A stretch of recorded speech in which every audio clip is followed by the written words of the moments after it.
On the edge of the Yorkshire moors is the picturesque town of Kirby Moorside, home to auctioneer Angus Ashworth. He's on a mission to help celebrities... Hello! Welcome to my humble home. Hello! Hello! ...turn their odds and ends. It's just sat there, collecting dust. It's valuable and should be looked after. Of course, we just use it for a fruit bowl. Into piles of cash. £200 to £300 there, maybe £300 to £500. So that might fetch a couple of quid. It would. Come along as he visits their homes. Welcome to West Sussex. You're very welcome, sir, very welcome. Welcome to Shea McGee. What a wonderful place. And uses his expert knowledge... They're one of the nicest things I've seen in a long time. ...to uncover hidden gems. There is something else I think will excite you. Very glamorous. And I had some big earrings and I was really showing off. Sentimental family heirlooms. They were my granddad. My granddad was my hero. And the just plain weird. Do you like my lips? Very nice lips. Children's shoes, which are a little bit spooky. Then invites them back to his Yorkshire Auction House. And that's paid for my dinner. To watch him put them under his gavel.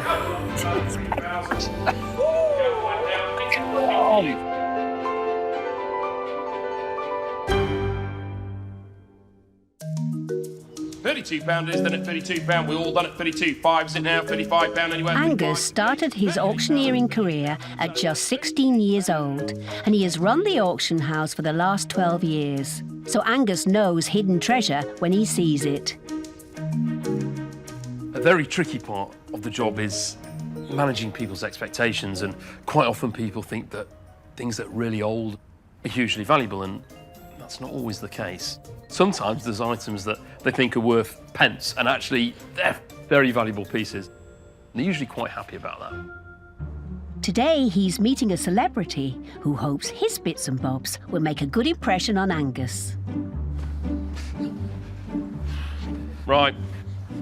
Go on. Lancashire. Just over the border. Yeah. But he's all right. He's a good guy who we're going to go see.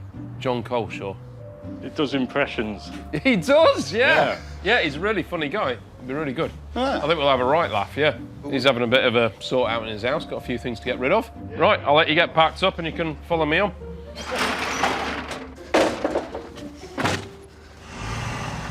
Leaving Yorkshire, it's a 2.5-hour drive to the home of one of Britain's best impressionists. You know, Lord Sugar, you would have him doing that or you're fired. John Coleshaw has been a star of television, film and radio for over 20 years, and he's loved for his takes on famous faces from politicians to musicians and film stars, as well as his voice work on Spitting Image and Doctor Who. We're living through the worst constitutional crisis in American history. He rang up Downing Street, pretending to be William Hague to speak to Tony Blair. And he got through. You could cause some problems there, couldn't you? Nobody can impersonate me. Oh, just a lovely bit of militaria. I don't speak like that, Pete. I know you don't. It's the closest I'm getting. The team are travelling to John's hometown of Ormskirk, where he has lived for the last few years after moving back from London. He's hoping Angus and the boys can help him with a much-needed clear-out. After I'd moved, a lot of stuff I brought with me. A lot of stuff from my mum and dad's came here as well, and it was just sort of a capacity where things were just feeling a bit cluttered. As for the proceeds, I think I'll have a word with my friend at Variety, the children's charity, and yeah, something for them. I spoke to him on the phone. Ah, but did you really speak to him on the phone? I spoke to somebody who said they were John Coleshaw. And he said he's got a big old sort of like Victorian manor house. At least with all that, which is the doorways are nice and wide. Yeah, yeah. Angus arrives ahead of the lads, keen to meet the celebrity that calls this Victorian house a home. Angus, how are you? Oh, very well, thank you very much. Coming out of the drizzle. What a wonderful house you've got. Well, you're very welcome, sir, very welcome. And you're thinking of having a bit of a sort of a sort out? I think all the stuff I moved from London, there's just a wee bit much. Yeah. Certain things, you know, the dining table in there, it might sort of suit the Cabinet War Office. But it's a bit cumbersome for it. It's a bit Boris Johnson for my... So it's got to go. Brilliant. Well, I suppose we must have a look round and see potentially what you'd like us to... I will be fascinated. Brilliant. Well, I'll be fascinated. Lead on, thank you. Okay, let's see. Yes, in episodes of Doctor Who, the Doctor would go, ah. I would always mimic people when I was growing up, especially around here in Lancashire. People were, you know, so rich in their personality, you know. This kind of thing, you can't help but copy it, you know. And it made everybody smile and made everybody laugh. And I thought, oh, this is rather nice. I'll do it all the more. And it just made for merry moments. Fantastic room. Well, the first thing that I'd wondered about, this is that big table. Okay. Which is a nice old thing, but it's just a bit cumbersome. So, 10 chairs, two carvers. It's about as long as Guernsey. But, is it something you've had a long time, or family piece, or...? Well, it was here, it came with the house. My dad was a craftsman, carpenter, joiner. Yeah. So he did love the woodwork, and my mum thought this was quite, fancy table, yes. My parents had their 60th wedding anniversary around that table. So I'm full of happy memories of the happy occasions that have gone on around it. I mean, absolutely fine. The market for it's not great. It's that, well, it's Victorian style, that's not the current fashion. We can certainly take it, but it's not going to do a great deal of money. That's okay, it's a bargain for somebody. Let's tell boys, cheap table around which I can do my deals, huzzah! And this is more your style, isn't it? Yeah, I think so. Okay, so Danish, sort of 1960s. Yeah. So quite nice, and this is the sort of thing that's become quite fashionable again, so... Maybe I'll move that on to somebody who might enjoy it. That'll do all right, yeah. Yeah, I don't know whether this might be the thing, but there's some Doctor Who vinyl. Oh, okay, yeah. A keen astronomer and lifelong Doctor Who fan, John has lent his voice to many of the series' audiobooks and even appeared on Celebrity Mastermind with Doctor Who as his specialist subject. A lot of them are brand new. Okay, but it might be quite nice. I'm sure some fans would love definitely. That. I've always loved Doctor Who, the imagination and the sense of possibility in it. You can go any place in the universe and at any time in that place's existence. It just captures the imagination. It was always, originally, and then it had a real big resurgence, didn't it? And, become a massive thing. Yes, it was amazing. They'd be absolutely fine, yeah. Vinyls become really collectible again, and Doctor Who bits, well, Doctor Who has become huge. It was big back in the day when I was a child, but it's been all remastered, and we've got the new Doctor Who series, so there's a lot of fans out there, and it's such an iconic theme tune that, I think it could sell reasonably well.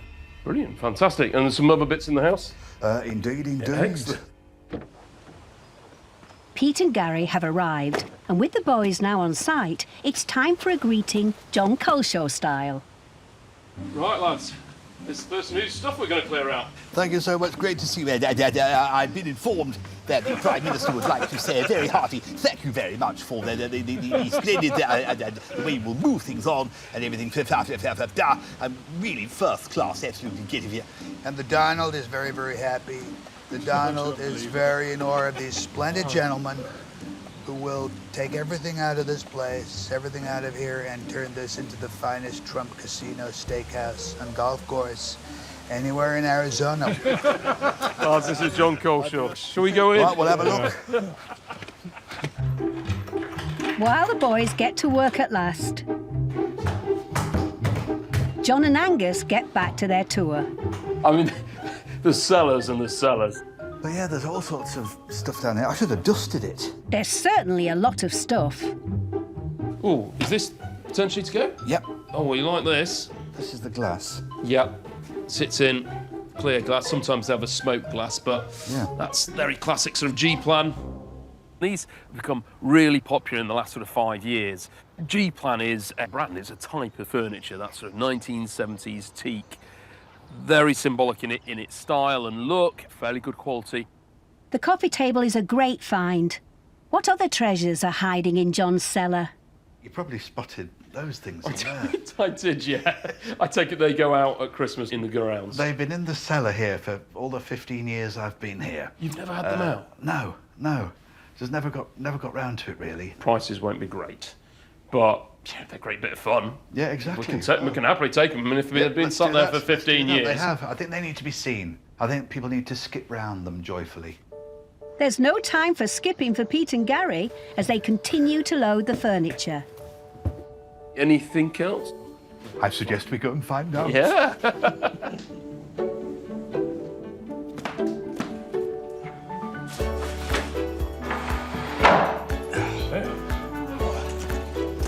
Come on. Finally, the table is loaded onto the van, but they haven't quite finished yet. Pete, Gary, come on. Right to the top floor. Top floor?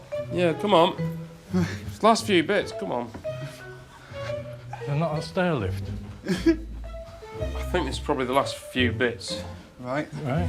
So, All right, then. yeah, there's these two. They're really quite nice, actually. Little sorts of side tables with the chrome frames on them, so they're really good. Little chairs, and I think that's about it. So we're all right for space on the van, won't we? Oh, yeah. Well, we won't have to force it in then, will we? No. Somebody say the force. Oh my God. Can I have your autograph? Yeah. I've forgotten how to write, but Sharon said I'm so wise now, I should become a Jedi Knight. So I have. And she's got the pet chihuahua, so I've got my pet giant woolly mammoth. Yeah. This is Dave. I just want to say thanks so much for being so awesome, carrying everything. And Dave's made up. I've had an absolutely fantastic day. He's so much fun. We've got a fairly full van, and I think for me the best bit in terms of a commercial point of view is the chrome-framed coffee tables with the smoked glass tops. They'll sell particularly well. There's a lot of things to sort through. The lads have got a crack on. With the van finally filled, and not a moment too soon, Pete and Gary head back to North Yorkshire. Well, John, we've cleared some space for you. There, look at that. That table was the first thing that was in there, and it has served us very, very well. But some happy memories of it, and now someone else can enjoy that. John, look forward to seeing you on auction day. Thank you so much. Thank you. One of the most fun collections I've ever done. He's fantastic, so I really want to do a great job for him, and hopefully we'll generate a bit of money.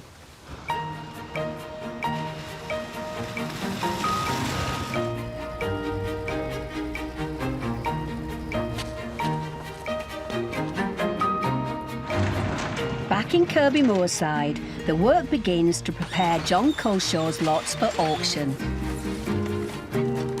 Each item that comes through the auction house must be examined by a specialist member of the team who writes a description for bidders and photographs the item.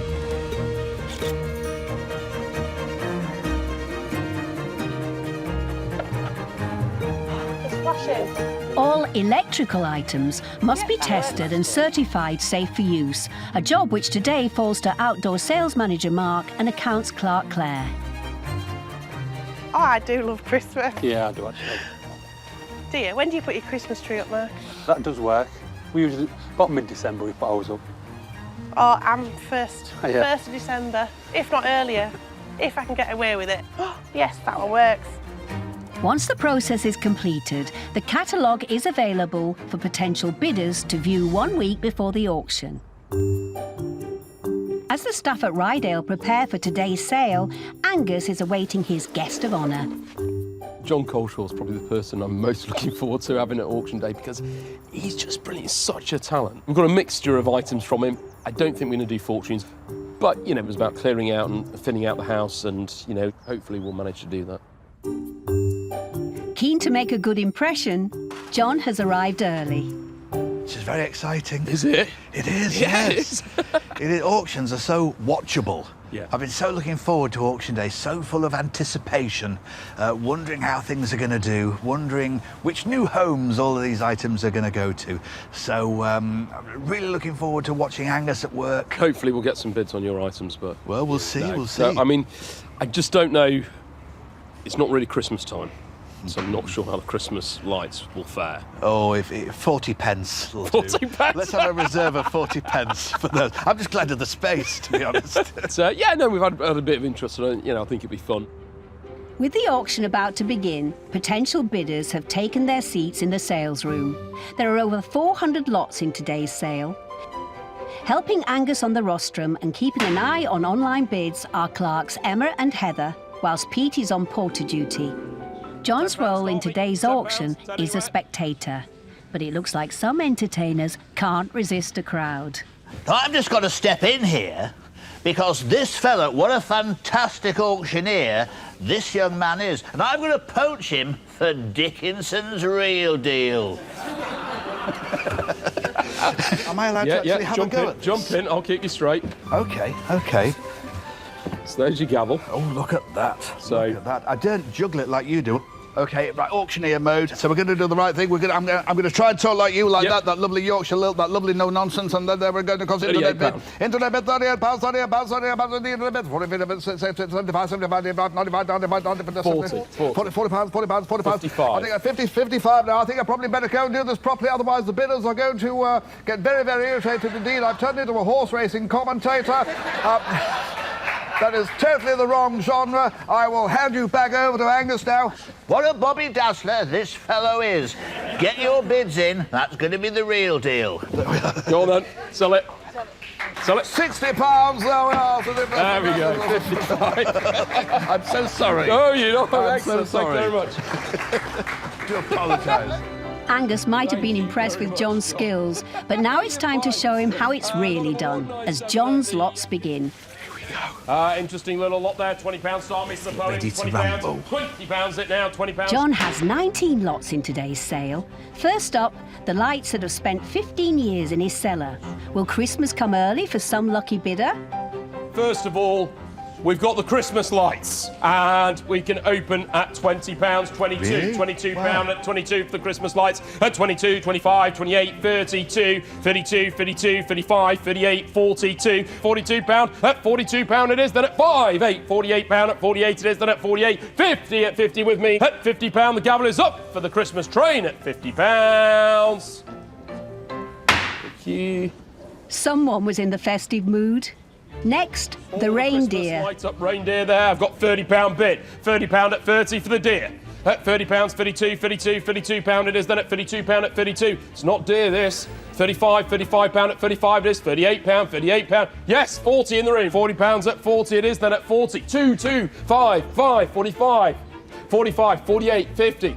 £50 it is, then at 50. At £50. That's brought a bit of festive cheer to the early autumn. Now for John's Victorian reproduction family dining table. £100 start, mate. Worth that all day long. 100 and bid, thank you. 100 and bid. There it is. At £100 it is. At £100 at £100 for all this table and chairs. 110, 120, 130, 140, 150. One more for you, is it now? At 150, 160, 160 it is. Then at £160 it is. Then at £160. 160.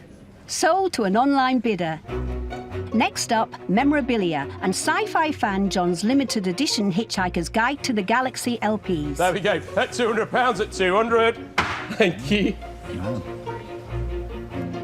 Followed by his Doctor Who soundtracks. £50 start me. 55, 65. We're all done. At 65. Gavel is up. I'm going to sell at 65. Rattling through, isn't it? Rattling through. Oh, is that a cup of tea?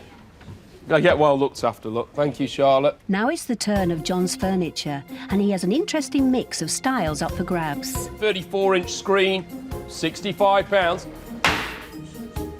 The Regency style two-tier occasional table at £25. Mid-century cabinet at £360. Jolly good. That went very, very quickly. Lot number You never know what to expect. They're doing 171 is Next up, the unwanted finds that Angus thinks will make a small fortune, the chrome frame tables. They are lovely. There we go. Where it should be for this? 160, 180, 180 it's at now, 180, 190, 190, 200, 210, 210 it is, then at 210. At 210 the pair at 210, 220, 230, 240, 250, 260, 270, 280, 290, 300.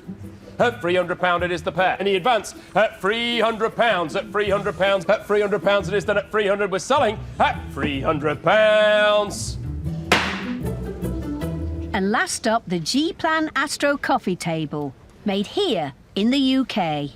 I've got 2 bids of £15. That's nice. We go up to 28, 30, 2, 5, 8, 40, 50, 60, 70, 5, 80, 85, 90, 95, £100 with me at 100, 110. Commissions are out, 110 on the net, then at £110 it is, then at 110. 120 anywhere, 120. Fresh bid at 120, at 120 it is, then at £120. We're all done at £120 for the coffee table at 120. All done, gavel up, final call at 120. Wow, it's so quick. It's so quick. At £120, the G-Plan table John had hiding in his cellar sold for a whopping 4 times its estimate.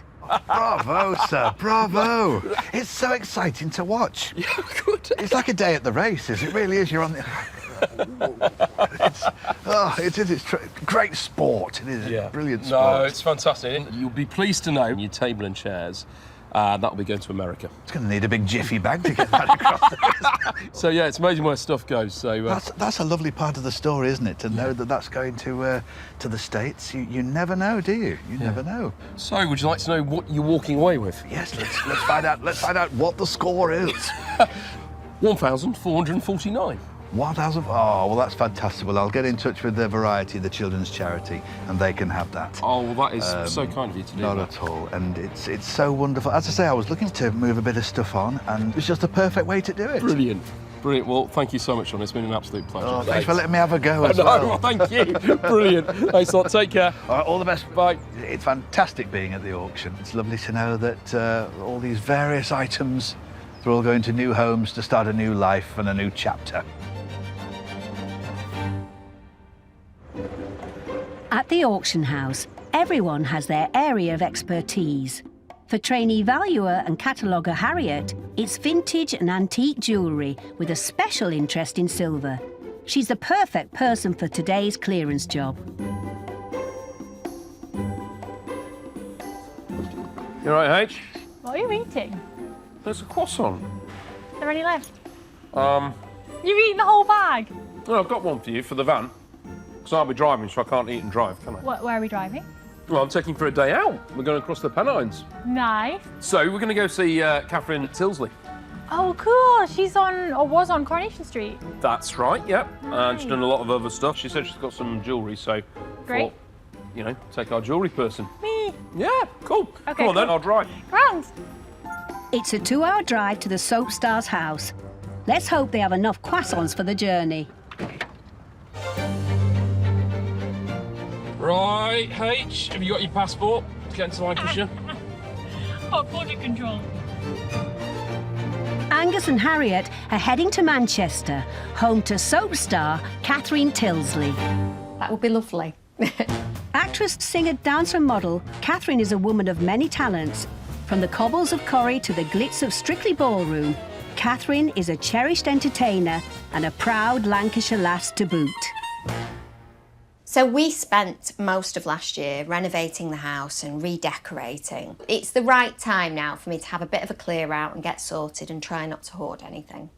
The money raised will go straight back into the diocese charities where my parents work. So it will probably go to the children's charity at their local diocese.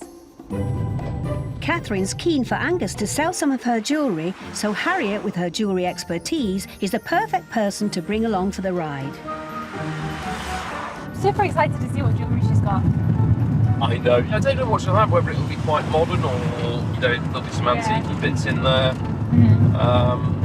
So yeah, you'll have to keep your eagle eyes pointed out for anything that stands out, H.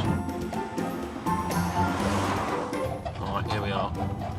God, it's bumpy, isn't it? Thank you. Okay. Hi guys, come through. Welcome. I'm really excited. I mean, I don't know if you're going to like what I've got, but I'm intrigued to learn more. I'm already looking round and spotting things, eh? Corrie, little nod. Yeah. Well, you have to, don't you? I was at Coronation Street for a long time, almost 7 years, and I loved it. It was lovely to be part of well, an institution, you know. To have a character that evolves over the course of 7 years is pretty special. Wow, what a lovely room. Thank you. I've brought down some jewellery. Now, these are just pieces that over the years I've spotted and I've liked. Okay. I've no idea about anything about them. Yeah. I just like them. Okay. If I'm walking past an antique shop or a charity shop or a car boot sale, I am like a magpie. I just love a little rummage around antique shops for jewellery. There's one piece in particular that's caught Harriet's eye. Yeah, it's a stamped sterling on the end.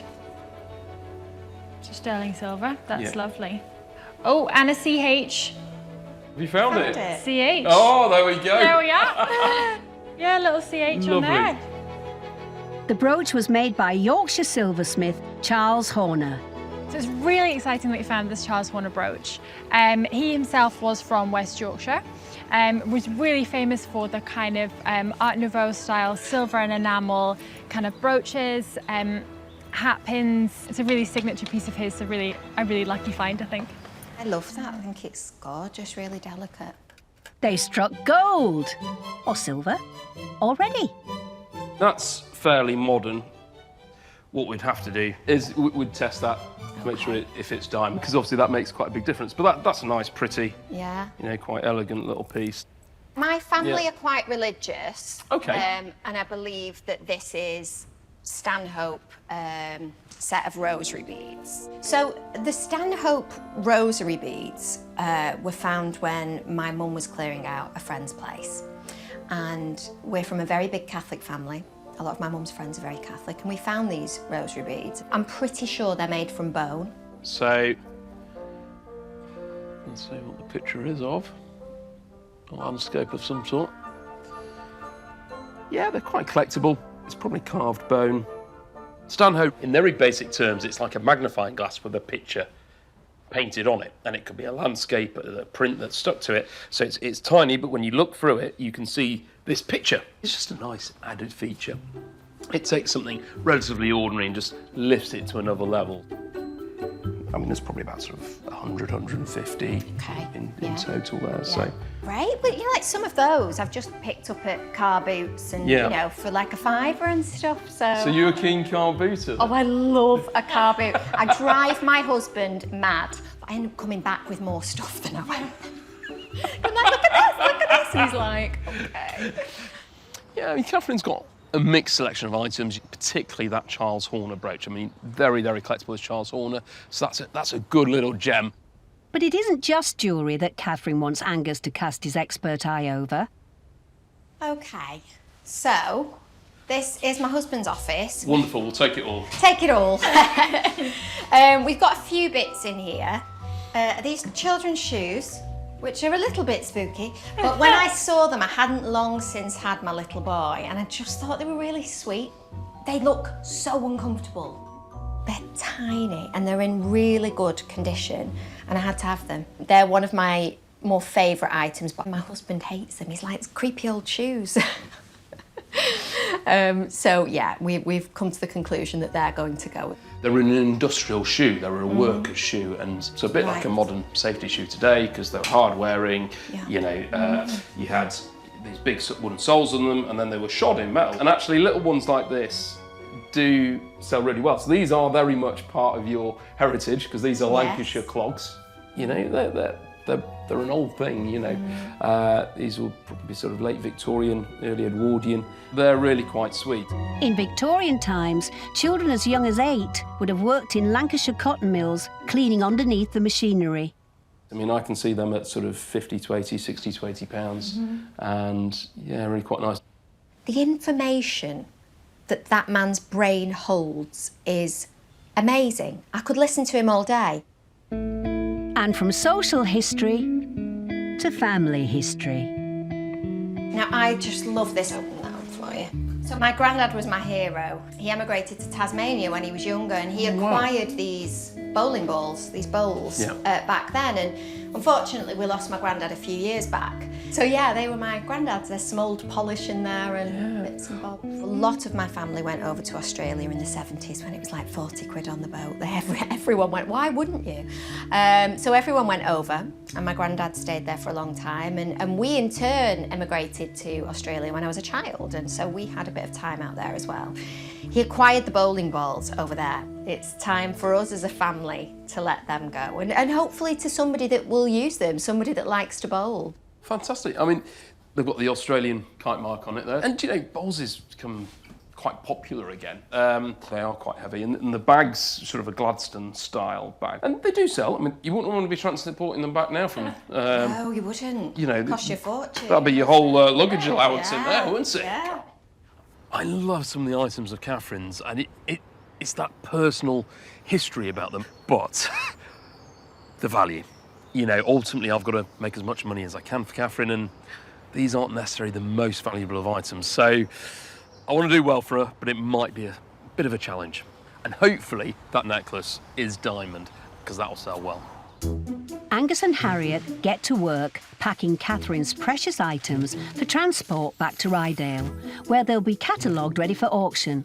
Whilst Angus takes the larger items, Harriet focuses on the delicates. You're not bad at this, wrapping up in, it's like working in a fish and chip shop, isn't it? Do you know I actually worked in a fish and chip shop once? I did not know that, no. Yeah, I worked there for 4 hours and then they sent me home. All right. I think I got fired. I think you're better suited to jewellery than, you know, fish and chips. Me too. I was young at the time, but... Yeah. That's brilliant. Once Harriet has finished wrapping, it's time to load Catherine's 9 items into the van. It's a smaller clearance for Angus and Harriet, but one full of pieces which hold special memories for Catherine. One of the fundamental things you've got to remember when you're in this sort of business is that you're handling other people's items. And although monetary value might not be huge, there's often a big sentimental value for people. Like that bowls, that was told a story of her grandfather. And you know, you've got to bear that in mind, that these mean things to people. So you've got to be sensitive and, you know, look after things. Catherine's items are packed and ready to go. I've absolutely loved it. I feel like I've learned so much from you both. Thank you. Oh, well, no, thank you so much. You've looked after us really well, and we'll see you on auction day. Yes, I can't wait. I'm so excited. Although I love antique shops and car boots, I've never been to an antiques auction. There's been a couple of times when I've tried to go and my husband has stopped me because he thinks I'd be a little bit too enthusiastic. So we'll see. I might end up spending more money than I make.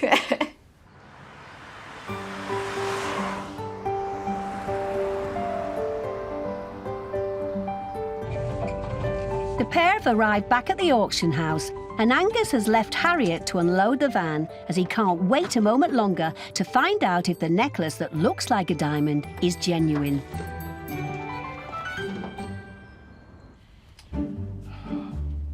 Well, Catherine had all these bits of jewellery and, you know, this looks like a diamond, but we'd have to test it. Angus is using a diamond selector testing device. But is this stone the real deal? Just up here, please. Grand. Yeah. So, what do you think? Well, We've got this one. did she have really little feet or something? Because, I mean... Angus really liked them as well. I think they're quite cute. And now we've got some interesting things here as well. There's some hat pins. So they would slip in the front of your hat. Right. Like this. So if you think of in the old days, they would have had really large hats, really large wigs probably initially. So they would need to go all the way through. And at one point, they were probably used as defensive weapons. So they actually brought in legislation to make sure that they weren't too long. So you could be stopped by a policeman and they'd be measuring your hat pin. So yeah, we'll just crack on and get cataloguing. Cool. Thank you very much for your help. No worries. See you in a bit. Yeah. Meanwhile, Angus is putting one of his favourite gadgets through its paces, the diamond tester. which measures how fast heat passes through a stone, a different rate for each gem.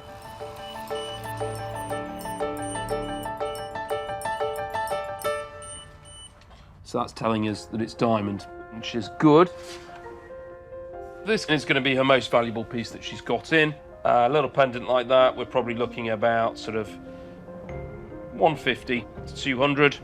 You never know what you're going to find when you go into a house or when you go through a jewellery box. You might think it's all sort of dress, costumey jewellery, and it happens time and time again that we pull something out that's actually worth quite a bit of money. That's where the work comes in. Harriet and the rest of the team, they'll go through, they'll check all the hallmarks, they'll make sure we don't miss any stuff. Our job is to get the best price for the client, and we've got to find those hidden gems.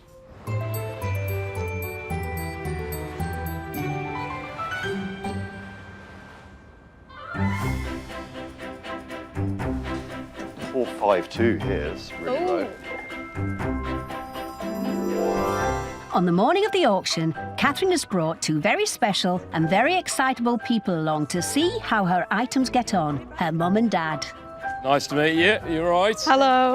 Are you excited? Oh, we can't wait. I'm really, really looking forward to this. You've not slept for a week, have you, Mum? That's a slight exaggeration. Catherine, as a child, really funny.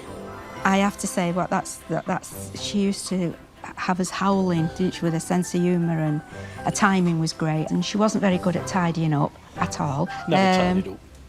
Yeah, she's very messy. Hopefully Janet doesn't have an issue with Rydale's eclectic look. Oh my word. Wow, look at that. Oh, we used to have these. My mum and dad used to have these. Did you? Measuring boots. Measuring boots? Yeah, for whiskey or for whatever. Oh, yeah. As in fill your boots? Oh, yeah. Never thought of that. There you go. Before the auction begins, potential bidders can have a look at what's going under the gavel in today's sale. Catherine's mum, Janet, is making the most of it. Oh, look, goes under. I beg your pardon? It goes under. Bless you. What? It's a potty. Oh, a potty. Oh, well, maybe don't touch it.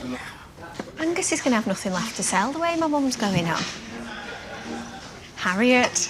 Hello, how are you doing? I'm good, how are you? Yeah, I'm good, thanks. You excited? I'm so excited. Yeah? I'm a little bit nervous, but the overall feeling is excited. Yeah. Has there been any interest? There has, actually. So I've had a lot of emails that have come through about the brooch. A few of them are asking about the history of the piece as well. Okay, that's exciting. This might go well. Yeah, I think it's very will. encouraging. You've obviously got good taste. Well, there you go. I mean, I wasn't going to say anything, but...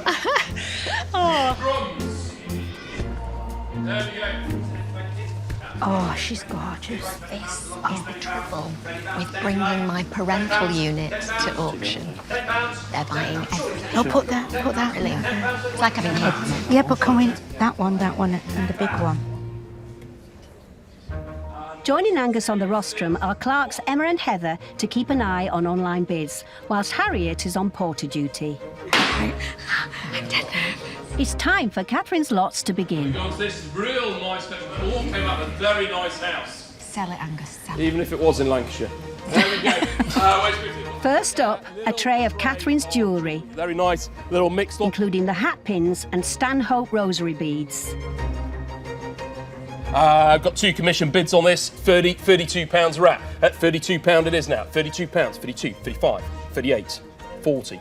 The rosary beads are in this, so we just need a really generous Catholic. £40 at 40, 42, 45 it is, then at 45. Silver commission then at £45 I'm selling at 45. Oh, be more. 368. Oh, all right, okay. We'll let you off. Okay. It's a modest start. Next up is Catherine's beloved little clogs worn by child workers during the Industrial Revolution. Oh, look at these. You've got to The little children's clogs. They're lovely Victorian ones. They're all iron shod. There we go. The clogs there. You're getting very excited, aren't you? I've got £30 bid. £30 at 30. £32. 32 it is then at 32, 32, 35, 35, 38, 40, 2, 5, 8, 50. 55 at 55 it is. At £55 for the pair of clogs. Anybody else love a pair of clogs? At £55, we're all done. They do 60, I'll do a dance. £55 it is, then at 55. No, I'm selling then at 55, thank goodness. At 55. No, thank you. Very good. Next up is Catherine's Gladstone-style bag with 4 bowling balls, all the way from Australia. Catherine, where's it from? This was my granddad's, God rest his soul, and he purchased it in Tasmania. Yeah, it was. Tasmanian balls. There we go. He's up there At the watching. No pressure. On me.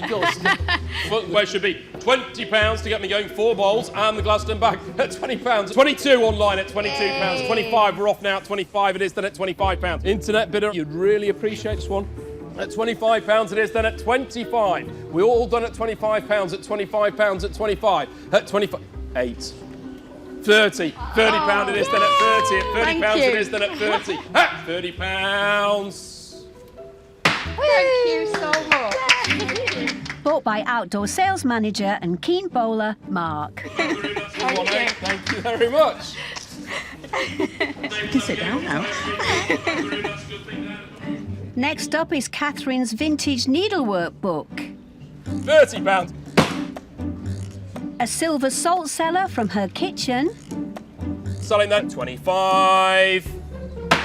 And a vase and bowl set. £20 at 20. Lot 262, the white gold diamond pendant, there we go, necklace, very pretty piece. Modern, there we go, commission kicks us straight off. 150, 160, 170, 180, 185, 190, 190. At £190 it is then at 190. At £190, I'm selling then at £190.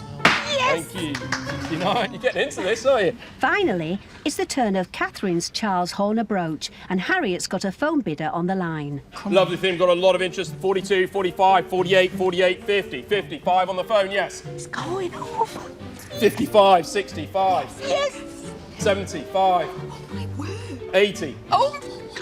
85, 85. I've got 100 on the net. 100 online at 100. At £100. At 100 it is then. Phones out at £100. Any advance now for the Charles on at 110 on the sale room now. £110. 120. Anywhere is it now for this lovely silver brooch? At 110. I'm selling that at £110. Well done, Angus. 110. I've got a happy customer. Auction over. It's time to find out how much Catherine has made today. Hey up. Hey up, are you all right? How are you liking Yorkshire? Oh, I love Yorkshire. You want to move here permanently, don't you? Pretty much, yeah. So, let's not beat around the bedpans. Oh, how have we done? Well, I think you've done all right. Okay. I mean, you know, £533. Okay. Yeah. That's what I'm really pleased with that. Yay! The brooch, Yeah. I think, was the star lot, wasn't it? Amazing. Yeah, because you just picked that up, didn't you? Literally, I think I paid about, I don't know, £20, £25 for Yeah, it. but I'm saying, oh, that's a while ago. Yeah. It's great. Amazing. Yeah, new Absolutely a career brilliant. blooming for you. I'm too, I Stephen. mean, do you know what? If it all goes wrong with the acting, I'm here. I'm here before you. Well, yes. Because I've loved it. I've really enjoyed it. The sale for me today was wonderful. Most of my items went for above the estimate price. The surprise was the Charles Horner brooch, because I would never have imagined it would go for £110. So I am thrilled to bits with that outcome. I think overall we've had a good sale, and I think Catherine will be happy. You know, Catherine's grandfather's bowl set has made a good home, you know, from all the way in Tasmania to Lancashire to Yorkshire, and they're going to get played with in Kirby Moorside. Oh.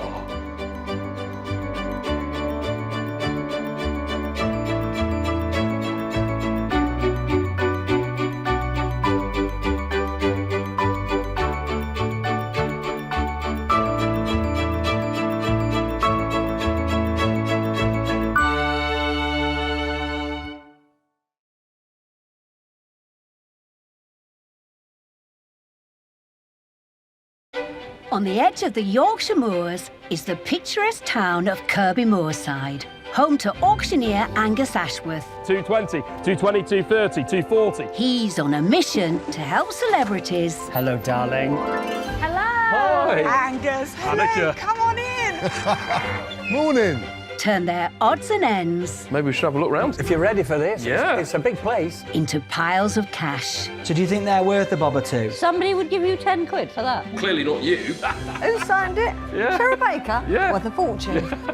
I think it's quite a rare thing. You're looking at about sort of 500 to 800. OK. Come along as he visits their homes Gin and tonic? This is just idyllic, isn't it? It's pretty special, I have to say. and uses his expert knowledge That is actually a great find, but I can sell that all day long. to uncover hidden gems, That cut is pretty calm. I'm going to introduce you to Lycra Room. Wow. sentimental family heirlooms, I went on holiday with my mother on this little railway.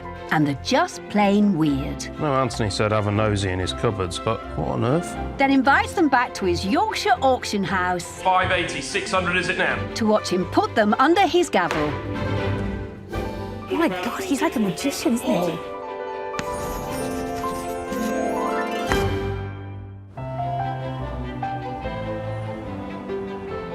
Angus has been running his auction house for over a decade. Fresh bid 95, 100, thank you. I'm going to sell at £100. Gosh. So he knows a good thing when he sees one. Good table, this, isn't it? And with a crack team of experts behind him, Spin it round. you can bet the auction room always has something somebody wants to buy. But Angus is always on the hunt for new things. Morning, Charlotte. Morning. Catch you up on the news, are you? Have you seen these? These World War II newspapers. We're using too much electricity in the home. Some things never change, do they? It could be today's headline, that, couldn't it? Good. Well, talking of news, we've got a little trip. Oh, have we? Somebody that's very famous in the news. She was the BBC royal correspondent. I thought you'd like to come along with me. Yeah, sounds exciting. Let's Brilliant. go. So who is Angus hoping will have a collection of goodies for him to sell? Jenny Bond! From the newsroom to outside Buckingham Palace to the celebrity jungle, Jenny has graced the nation's telly screens for over 30 years. I think the image of the job got mixed up with my image. So basically, I think people just thought I was that bit rather stuck-up, posh broad. And actually, I'm quite funny. Some of these country lanes down here are... Well, they're not made for the van, are they? They've got an epic 400-mile trip ahead of them to Jenny's home in another of the UK's most beautiful counties. We're on the very, very tip of South Devon. It's very beautiful. And my husband Jim and I bought this valley with a First World War barracks hut on it 30 years ago. Then we built this house and lived here permanently for the last 20. What do you reckon she'll be like? I mean, she's probably been closer to the royals than most people ever will in their life. Oh, definitely, You know, yeah. you know, she's done a lot of other stuff, including presenting, you know, an antiques programme. So I'm looking quite forward to it. Jenny is hoping that her own attic is concealing a bit of cash and is looking to part ways with some of her mementos. I seem to have accumulated an awful lot of stuff. Some of it's the royal memorabilia I've collected over the years. So I'm basically decluttering, I think, and hopefully make a bit of money, and I'll use it for my lovely, lovely grandchildren who are aged 2 and 1. That's a steep drop. I'm not going to look on that side. Yeah, well, she's down this country lane somewhere. Oh, wow, Look at Charlotte. that. Look at... Oh, my word, what a house. Amazing. Look at the boat.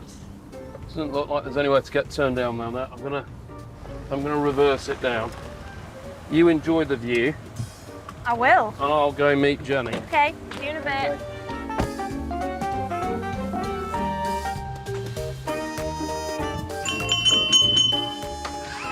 Hello. Good to see you. And you. I love your outfit. Oh, you thank look you. proper Yorkshire. Well, I am. Mind you, it's a bit warm. It might have to come off in a minute, but... It is, isn't it? Well, come in. Thank you. And you.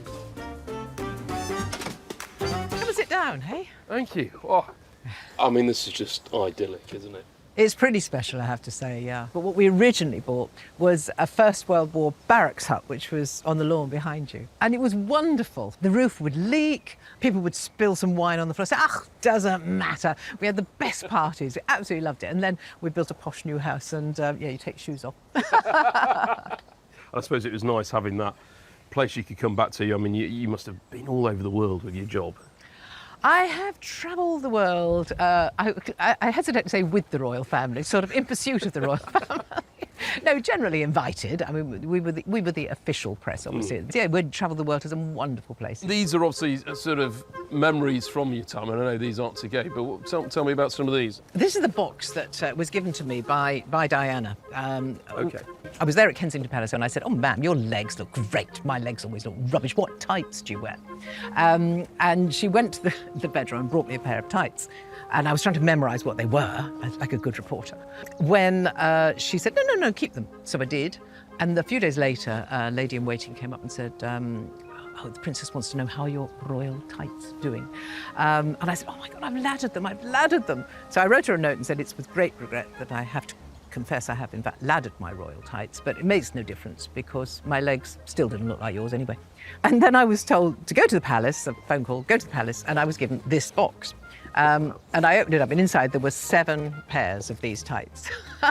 And I have 2 left, just 2. There was a note from Diana saying, "Hope you see the amusing side of this package. Anyway, wishing you a happy Christmas from Diana." Oh, that's wonderful. So it was 96. I'm guessing there might be a few royal themes with what we're taking away today. I did rummage around the attic, and I did come across some of my royal memorabilia, things I've collected. There may not be of value, but they probably are of interest. Excellent. Wonderful. Well, I'd love to have a look round. Let's go and have a look. Take a peek. The tights are too precious for Jenny to part with. Let's hope Angus can persuade her to let go some of her other royal collectibles. This is, well, I was going to say the library, but actually it's my husband's library. When we had the house built, we both decided we'd have one luxury. His idea of luxury is being surrounded by books. Right, I have to agree with him. I would love this. Well, he spends hours and hours in here, and I don't know, we've accumulated various knickknacks. There's a Jubilee bear. Golden Jubilee bear. Yeah. But no books to go. They're all secret. Well, no, I think he put one out. It's that one, Salman Rushdie. He's got loads of first editions, but this is just one of them. That's these sell quite well. Do they? Yeah. Oh, well, there must be hundreds in here we could quietly dispose of. No, I can't do that. But he did say that one. Well, I suspect, Jenny, that we've got little bits dotted all over the house. I mean, if you're all happy for me to have a bit of a walk round, see what I can find, and I'll get Charlotte in and see what we can come up with. Good plan. I can go and put my feet up, have a cup of coffee. Yes! Of course you can. All right. OK. Good luck. With just half a day to clear Jenny's things, Angus and Charlotte need to get a move on. Charlotte, how are you loving the views? It's amazing, isn't it? We're just going to have a look round and see what we can find. OK, great.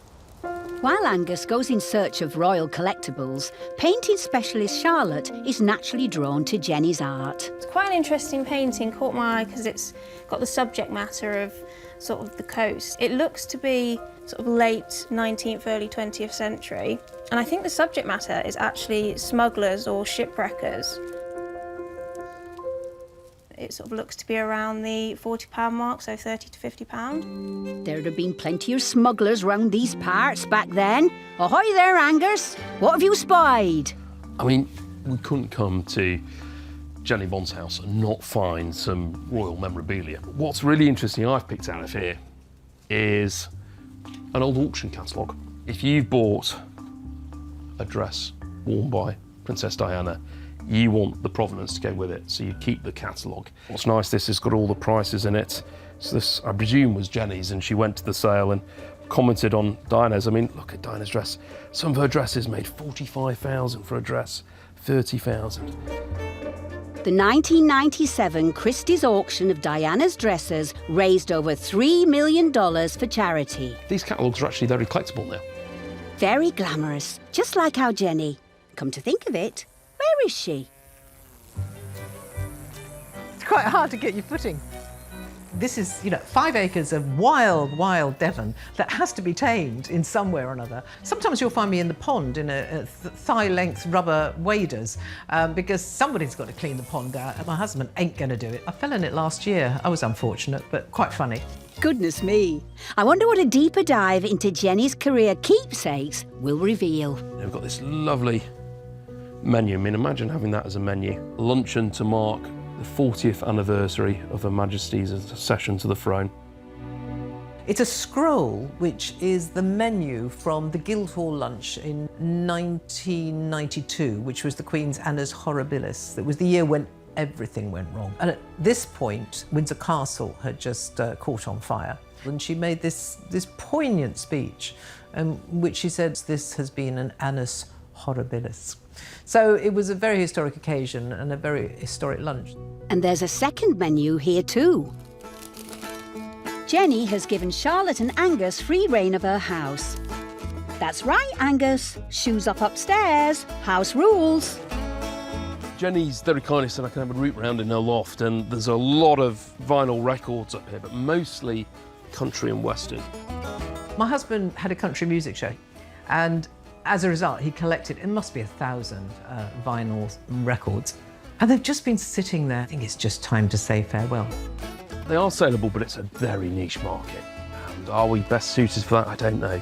But there's a couple that aren't country and western. The vinyl that really sells has got to be the right names. After nearly 20 trips to and from Jenny's loft, the van is gradually filling up. Cataloguing over 1,000 records will keep the team back in Yorkshire busy. With time ticking on, there's a chance for one more hunt for treasure. So Jenny's written a lot of books in her time, and here we are. There's a copy here, Elizabeth, a celebration in photographs of the Queen's life and reign. It's a nice, I'd call a coffee table book. Get her to sign it. Somebody's going to want that, aren't they? With that, the day is almost done, and Jenny's house is that little bit sparser. Primarily, I wanted to get rid of stuff and declutter, but there's some quite nice and quite unique stuff there, actually. So if it makes some money, I'm going to think up some special treat for the grandchildren. Angus came to collect a bit of royal memorabilia, but is leaving with a van filled with all sorts of items from Jenny's past. Wow. You have been busy. I'm a little bit sorry to say goodbye to my Jubilee bear, but you know, they can find another shelf to sit Somebody on, hopefully. will love it, won't they? Yeah. We'll see you on auction day. Exciting. Honestly, this will be exciting because it's the first time I'll be on that end of the auction. Wonderful, thank you. All right, farewell then. Safe journey.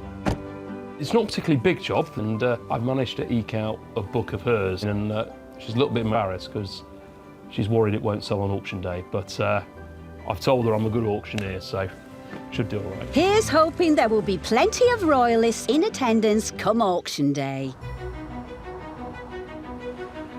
After a 6-hour drive back to Kirby Moorside, specialist cataloguer and valuer Mark is on hand to assist Angus with the unload of Jenny's goodies. In fact, the most big heavy stuff is her husband's country and western vinyl collection, which I know you'll be a massive fan of, Mark.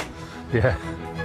While they tackle the vinyl collection, book specialist Jack is studying one of Jenny's more novel pieces that's bound to cause a stir at auction. It's her husband's first edition copy of the Salman Rushdie book. So this is one of the great things about this job. Of course, my specialty is books, and every now and then we get a really good collection of books coming through. Now, when you hear first edition, a lot of people straight away think, oh, it's worth a lot of money. Now, in most cases, a first edition is always a good sign. And popular authors are more collectible, right, Jack? So, from Jenny's house, we managed to get this fantastic first edition of Salman Rushdie's Midnight's Children. Now, it's his second novel, and he won the Booker Prize. And he's quite a prolific writer. He's written some very interesting books, and all of them have been praised as being great literary works. Because it's always great to find a first edition like this, which is a really good quality book. Inside the warehouse, Angus is busy preparing other lots for auction on a similar theme to Jenny's star pieces. We see lots and lots of royal memorabilia, but there's a difference between memorabilia and actual royal items. Commemorative ware is usually produced on a commercial scale to make the most from a commercial aspect from an event, and that could be a royal wedding, a coronation, a birth.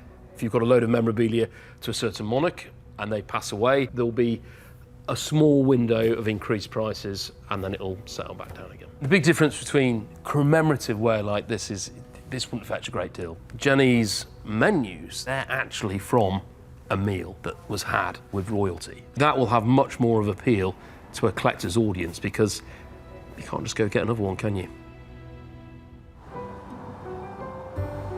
4 weeks later, and after a 400-mile journey across the country, Jenny has arrived bright and early to bag her seat. You're looking very glamorous. Come to sunny Yorkshire, Wow, yeah. I know. It is wonderful. Get yourself coffee and I'll see you in a bit. Thank you. OK. I think Jenny's going to add a certain bit of glamour to the sale room. How a lots will do, I'm not sure. We've had mixed interest, pre-sale interest, so a little bit trepidation about, whether things will sell or not.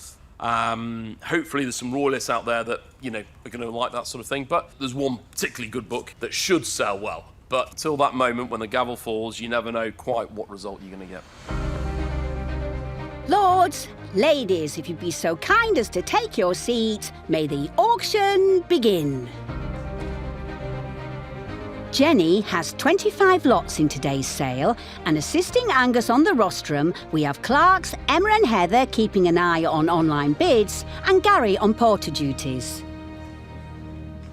Right, we go on to the Jenny Bond collection. We're very pleased to have Jenny in the room. Thank you, Jenny. And we start with the Christie's catalogue there for dresses from the collection of Diana, Princess of Wales. There we go. Where should we be for this one? Go straight in at £70 on commission at £70 a bid. At £70 a bid at 70 it is, then at £70 at 70. 5, 80, 5, 90, 5, 100. At £100 it is, then at £100 at 100. We're all done for the iconic sale. At £100, then at 100, all done at £100. Sold to a buyer right here in Kirby Moorside. It's quite historic, but that's all right. Next to go under the gavel is the Golden Jubilee Bear, made back in 2002 to mark the 50th anniversary of the accession of Queen Elizabeth II. Oh. Now we need to find a good home for this, because I've got 2 hungry Jack Russells. £20 surely, 20 a bid, thank you. You've got 20, 22, 22, 25, 25, 28, madam. 28 for the lovely bear in the corner. No. 25 it is then at 25, 28 I've got, 28, 30. 30, £30 a bid at 30, at 32, 32, 35, 35, 40, £40 a bid at 40, it will done at 40. Selling comfortably for its estimate of £40. I shall miss him, but he got a new home. Next up is the 1992 Guildhall dinner menu, along with a second royal menu to mark the centennial anniversary of Her Majesty, the Queen Mother. It was a good lunch, wasn't it?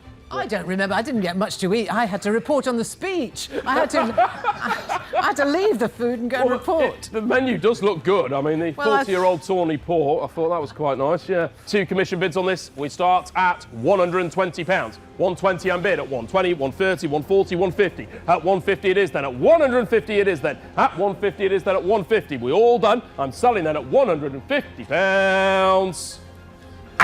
Sold to a buyer in North Yorkshire. I think it was probably a bargain, but that's fine.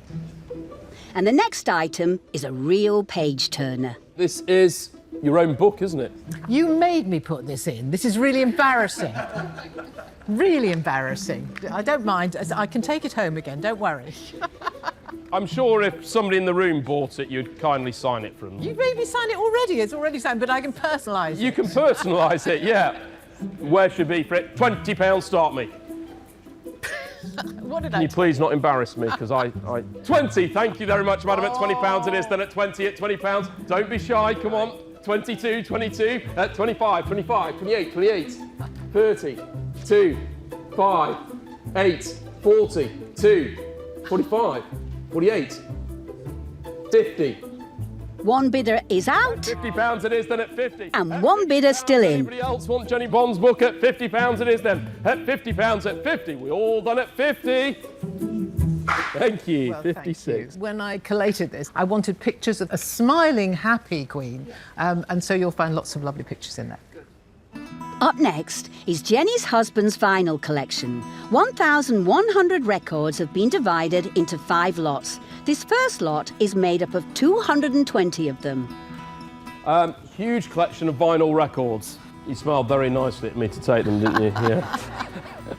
Mostly country and western, but there is a bit of Jimi Hendrix in there. There we go. Oh, that's going to sell it. Looks like Pink Floyd at the back there. We are flying. 22, 5, 8, 30, 52, 52, 52, 55 is it now? £55 surely, 55, 58, 40, £40, 42 is it now? 42, 45, 45, 8, 50 now. 55, £55, 55, 60 is it now? 60 anywhere is it now? At 60, 65, £65 at 65, we're all done, gavels up at 65.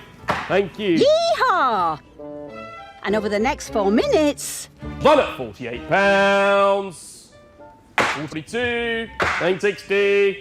Angus sells all of Jenny's husband's country and western records for a rootin' tootin' £260. From vinyl records to oil on canvas, it's the painted smuggling scene next under the gavel. This is interesting. There we go, the English school, 19th century, smugglers in the moonlight. There we go, where should be for this? I've got 25, 8, 32, 32 at 32, £32 at 32, a little flurry on the net there and it's stalled at 32. Anybody else now for this lovely oil on canvas there? 32 at 32, £32, all done. Sold to a local, soon to be hanging on a wall in Kirby, Moorside. Belonged to my mother. There's one lot left, the star of the show, or at least what Angus hopes will be, Jenny's husband's copy of a Salman Rushdie first edition book, the Booker Prize award-winning Midnight's Children. We start at 120, 130 I have, 140, 150, 160, 170, 180, 190, 200, 210. It's certainly a good start. At 210 it is, then at 210, 220, fresh bid. At 220 it is, then at 220, 230, anywhere is it now? 230 is it? 230 is it now? At 230, surely 240, 240. At £240 it is then. At 240, we're all done. The gavel is up. I'm going to sell Midnight's Children at £240. Thank you. I shall never tell him off again for collecting books. Auction over. So how has Jenny done? Will the grandkids be getting spoilt rotten?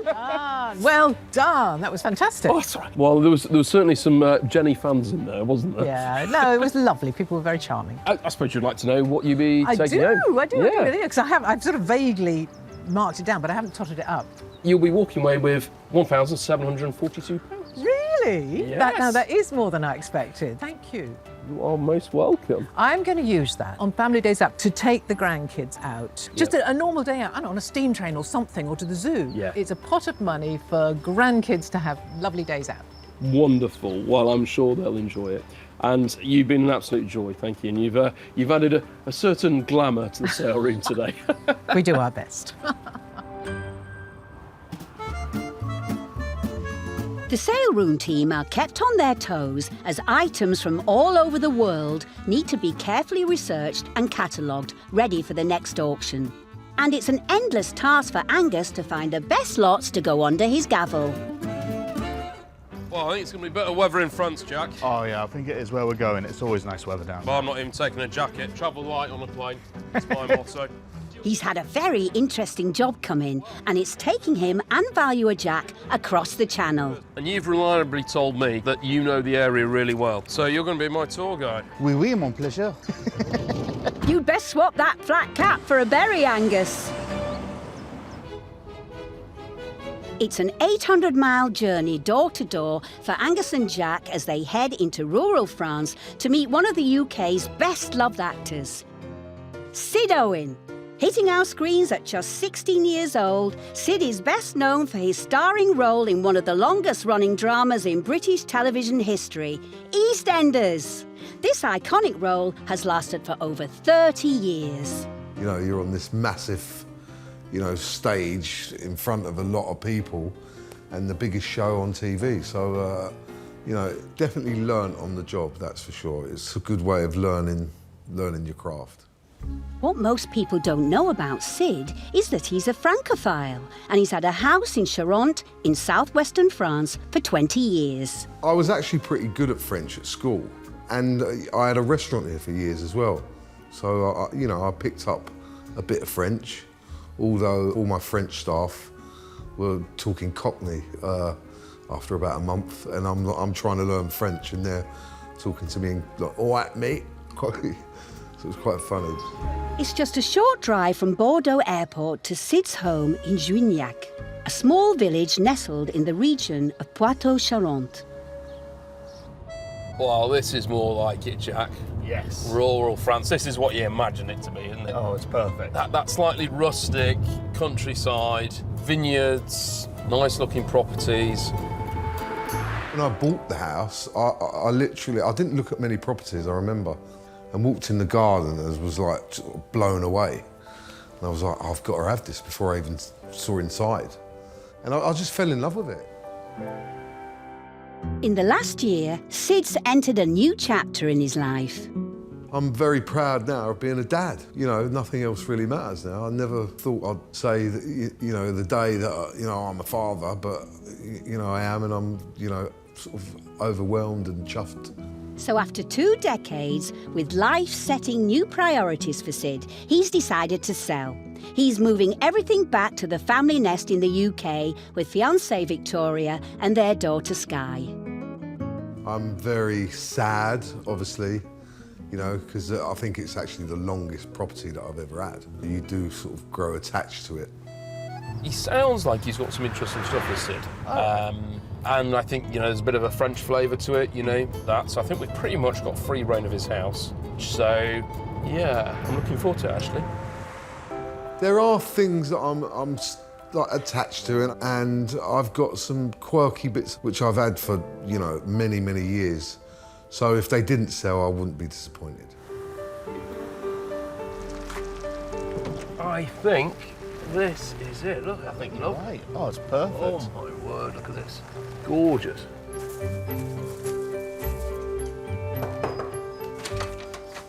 Angus! Sid. How you doing? Jack. Jack, nice to meet you. Wonderful. Come in. Thank you very much, thanks. What a spot, Sid. I know, yeah, it's been a long time. I've been here 20 years now. A lot of fond memories here. A lot of fond memories, yeah. I mean, my niece got married here. Oh, wow. So that was, you know, that was a good day. 150 mad English people here. Well, I suppose it's the case of looking round, seeing what, you know, we've got a van and taking the best load we can and see what we can do. See what we can do, yeah. Yeah. I'll show you around and get cracking. Brilliant, great. Jack, do you want to have a look round in here and start working out what's going to go, and I'll follow you on, Sid. Come on in, Great. let's do it. So I've got this old one-armed bandit. Wow. And it's the only fruit machine in the world that you'll never actually win on. Have you rigged it? No, it's just, you just can't win, it's impossible. You've never won? I was literally 17, 18 when I bought it. It's like, as you get older, possessions, what do they really mean? I'm quite happy with the clothes on my back. You don't need all this stuff. It's a great decorative piece. I mean, that would be really popular, yeah. We like It probably needs a little bit of polish it up. Mind you, people like it a little bit worn, don't they? Yeah, it's fine. Adds character. One-armed bandits, as we see them now in this current form, were developed in the late 19th century, 1898, I think it was, in San Francisco. These would have been in all the casinos of the day, and then over here, you know, you would have had them in pubs and that sort of thing. Just like nowadays you have the fruit machines, as we call them. These were the precursor to that. At auction, this bandit might just finally pay out for Sid. OK, so this is 1950s 35mm Gourmand projector, but it was actually left here. OK. It was so heavy, I remember we tried to move it once and we sort of went, let's just leave it there. We'll certainly have a go with it. I mean, someone said to me, like, film studios, it would be a nice sort of piece in production company or something, I don't know. But it's got to go. OK, fine. Yeah, different. We like that. Quirky's good. Cool. The unlucky duo doing the heavy lifting are specialist movers Greg and Charlie. Angus has called on their services to help move Sid's things. And with over 40 years of combined experience shifting things from the continent, they're perfect for the job. Bonjour, mon ami. Ah, bonjour, Angus. Yeah, it might get a bit warm later loading this van, mightn't it? Hope there's nothing heavy. Yeah, about that. Here we go. There's something upstairs. Let's have a look. Here we kind of like that to go if we can. While they get to grips with the projector... We'll take that off. That should make it a bit lighter. So... Okay. Angus continues the tour with Sid. You know, I bought this sort of piece quite a few years ago now. Yeah. I've got nowhere to house it. Okay. Although that type of furniture's dropped off, this chinoiserie effect, that has become popular again. And it was popular in the late 1700s, it was popular again in the 1920s, and it's becoming popular again now. So did you pay much for it, or...? A lot, meaning back in the day it was probably a lot, which was probably 500 quid or something. Okay. It might not make quite that in the current market. I have to say, Sid, you've got a few nice pieces. If you... I mean... You into antiques? Are you well, been a bit of a... saying antiques, I was just into, you know, what I like the look of. So, but yeah, I mean, I sort of do know a bit of quality over as opposed to not. France, as you know, there's brocants sort of every weekend. I didn't have anything to spend my money on, so it was like, just spend it on antiques or, you know, crazy stuff. That's a great mantra. I think everybody should do that. Yeah, right, exactly. It's a big place, so I'm just gonna let you wander and have a little think and look. I'll give you a shout if I need anything. All right, mate. I recognise that. This is typical of French police, but also French army officers. And that's known as a capi. So you can see where a baseball cap, the word baseball with the cap, has come from. You've got the peak for the baseball cap, and the capi's flat top for the baseball's domed. It's in good condition. They don't do huge amounts. They're a bit of fun. It's got a bit of age to it. And, you know, it fits me perfectly. Très bon, monsieur. Heavy. Picks some Angus, doesn't he? Yeah, only the best. Well, there's a lot of big stuff, a lot of awkward to carry bits, and, you know, typical French sort of farmhouse, narrow staircases, narrow doorways. You know, it's an old building, so it's going to be a bit tricky getting loaded up. While the lads get a proper workout, Angus and Jack have stumbled across some furniture for lightweights. Do you know what, Jack? This is typical of, well, Victorian period France, isn't it? Yeah, this style, and you saw this come across to us a little bit. And these, you know, would have been a pot cupboard, and quite often they're lined like this is with marble. Normally there'd be a pair. These are two individual ones. The sort of the simple rustic charm about them for going anywhere in the house. Yeah, no, they're great wild best. They can get them packed on the van. Perfect. The slight problem, I suppose, really, is because it's such a good job and there's a lot of good saleable bits, is we've got one Luton van, so we're limited how much we can take. It's about cherry-picking what's there and taking the cream to make it the most economical van load for Sid and for us as well. Morning. It's not just the house. Sid has outbuildings packed with French collectibles too. This I've had for, what, like 25 years? I mean, they're still going to this day as a company. These are in pretty good nick, really. They're like... They're nice. And croquet sets, very popular. Yeah, no, we'd definitely take those. OK. They're yours. Great. On to the next. Let's do it.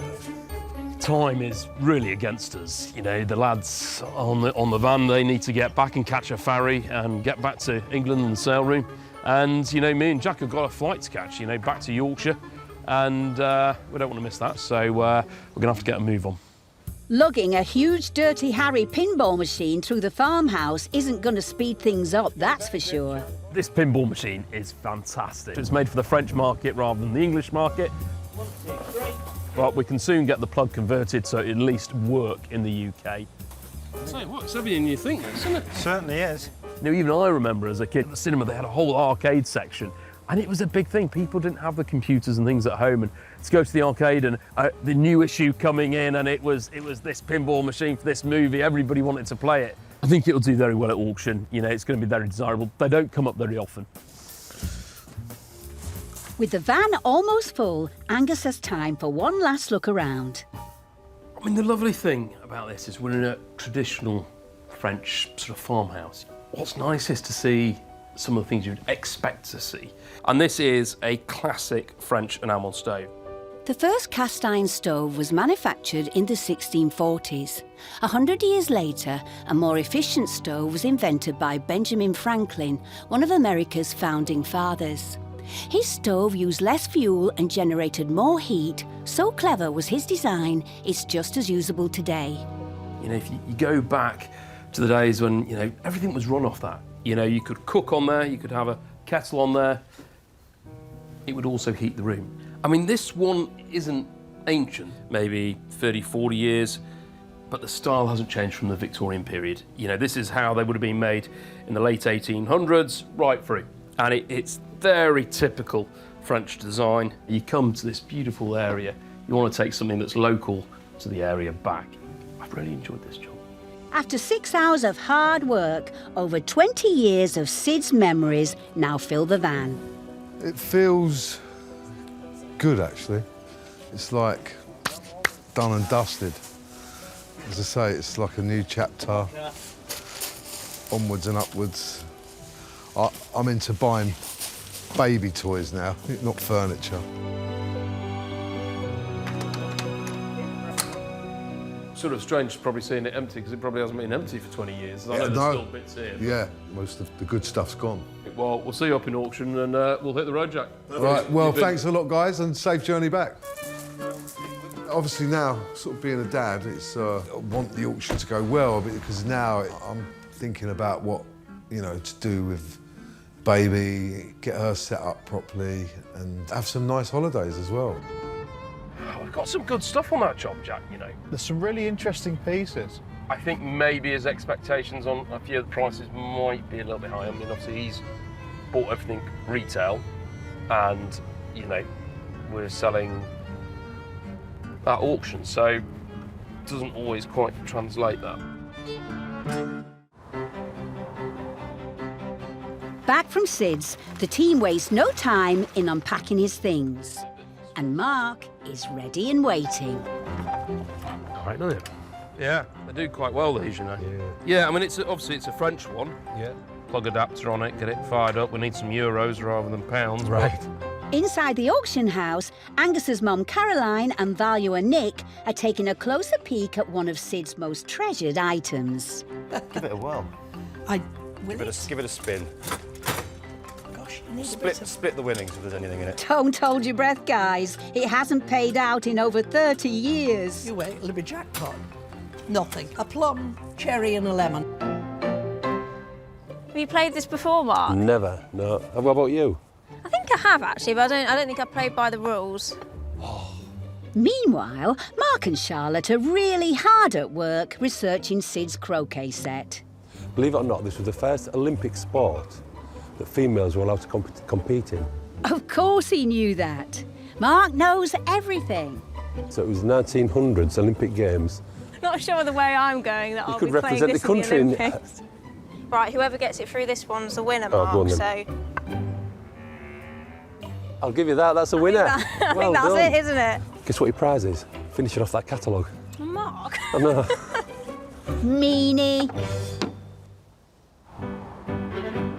Nearly 3 weeks after Angus visited Sid at his French home, he, his fiancée Victoria and their baby daughter Skye have made the journey to Yorkshire to see his things go under the gavel.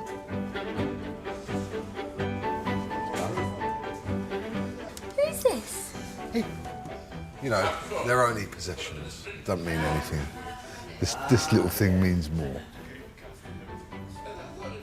Right? All changed since you came along. Say hi. Hey, you're the star of the show, aren't you? Are you all right? Did you have a good trip up? Yeah. Now I'm looking around, I didn't realise how much sort of stuff I had. Sid's got a lot of items in today, and I mean, that one-arm bandit is particularly good. And the pinball machine, I think they could be the stars of the show. We're not going to be letting things go too cheaply. You know, we've given him estimates and we need to be hitting around those figures, otherwise he's not going to be happy and he'll be sending the Mitchell brothers round, won't he? Yeah. And what of the money raised? Hopefully we can book a holiday. Yeah. Take the baby away. First holiday. No pressure, Angus. There are 43 lots of Sid's French collectibles to go under the gavel. Today we have Jasper and Charlotte keeping an eye on online bids, and James is on the floor on porter duties. Take your seats, everyone. The auction is about to begin. Very pleased to welcome Sid and his partner. First up is the chinoiserie side cabinet that Sid spotted in an antique store over 25 years ago. I have to say, Sid, you had good taste, didn't you? I do have good taste, yeah. You're getting the smile from next door, yeah. There we go. Where should be? 100 bid at 100, 110, 120, 120 at £120 it is at 120. Sold. And one Yorkshire dealer goes home happy. There we go, the marble top there, I've got the £60 bid. Next up is the infamous Gaumont projector. Now, the lot you've all been waiting for. It's heavy. It was upstairs, wasn't it? Yes. Yeah. Start me at 150. 150 to get us underway. 150, 160, 170, 180, 190, 200. At £200 at 200, we all done. 200. Unfortunately, the bids aren't quite hitting the estimate, so Angus declares a no sale. He'll try to drum up interest from collectors at another auction. Now we're getting on to the good stuff. The one-armed bandit. It is working, but apparently it never pays out. It never pays out. No. And you bought this when you were like 17? Yeah. Long time ago. Long time ago. So a real bit of Sid Owen's history here. Can Sid's teenage purchase get the auction going again? We open the bidding at £1,000. 1,000 a bid. 1,000 at 1,000. Next bid's 1,050. £1,000 at 1,000 it is then, and 50 is it now? At 1,050 is it now? At 1,050. At £1,000 it is then. At 1,000 top bid. I'm going to sell at £1,000. All done. Success! The one-armed bandit goes to a happy buyer in Wales. Yeah, we're happy with that. And it looks like we're gaining some momentum with some other popular items, including the cast iron stove, at 150. The pair of 20th century marble top bedside cabinets, at £70. 70, thank you. and of course, the French kepi. We all done at £42. Nice modelling there, Angus. Next up is the croquet set. There we go. We're 45, 55, 58. £58 and bid at 58. 60 is the next bid. 60. Oh my word, look at this. About 3 sets of hands go up in the room. 60 with the lady on my right. 60, 65, 65, 70, 5, 80, 5, 90, 5, 100, 110, 120, 130, 130, gentleman's bid. Ladies, we all out? At 130 it is then. At £130 it is then for the croquet set. At 130. Jackpot. It sells for 3 times its estimate. Now for Sid's final lot, the Dirty Harry pinball machine. Let's hope it makes someone's day. We have to open top commission bids. We come in at 1550. Is Sid feeling lucky? 1600 fresh bid, thank you. 1700 bid. 1700 and bid. At 1750 is it now? We all done it. One more bid is it now? 1750, anywhere is it now? 1700. We all done. I'm going to sell then at 1700. The pinball machine is the star of the auction, selling for 2 times its estimate. Lovely jubbly. I think let's go and count the money. But will it be enough to fund their dream family holiday? Yeah, well, I mean, it's not quite the south of France, but, you It's know. not. Yorkshire's beautiful, though. Yeah, good. And, well, I suppose you'd like to know how much of a budget you've got for a holiday. Yeah. Yes, please. Yeah. Well, you've got £4,670 to come That'll back. do. That'll do lovely. That'll do. That'll do nicely. Well, it's been an absolute pleasure. No, thank you. Thank you. You're very welcome, and have a safe trip back. Cheers. Thank you. Thank you very much. I think it went quite well. Yeah, it was like a little surprise, you know, obviously with the one-armed bandit, which I've had for so many years. As I say, it's a shame to let some of the stuff go, but I wish I had room for it, and but unfortunately we haven't. So. But overall, it was good. Good result. Yeah, very good result. I think we're going to have a nice holiday now. Yay.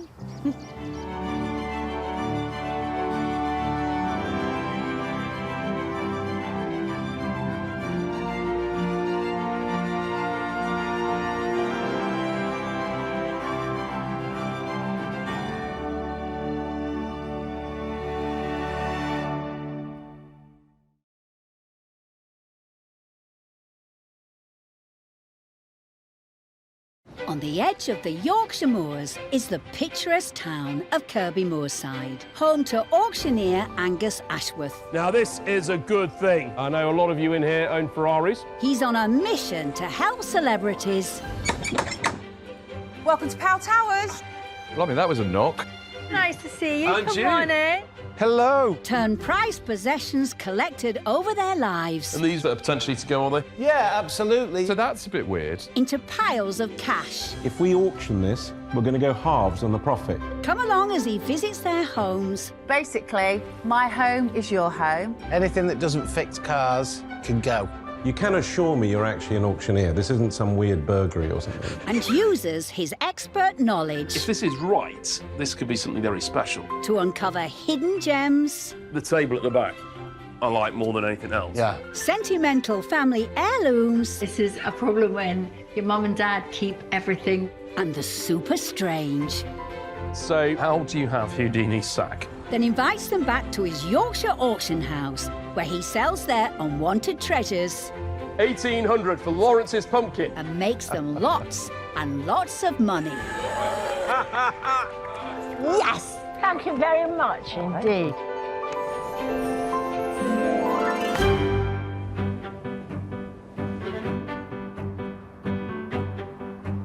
All right, Gary, I've got a surprise for you. Absolute classic is that. See, I can ride a bike, can't I? The auction house sees many British-made classics come through its doors.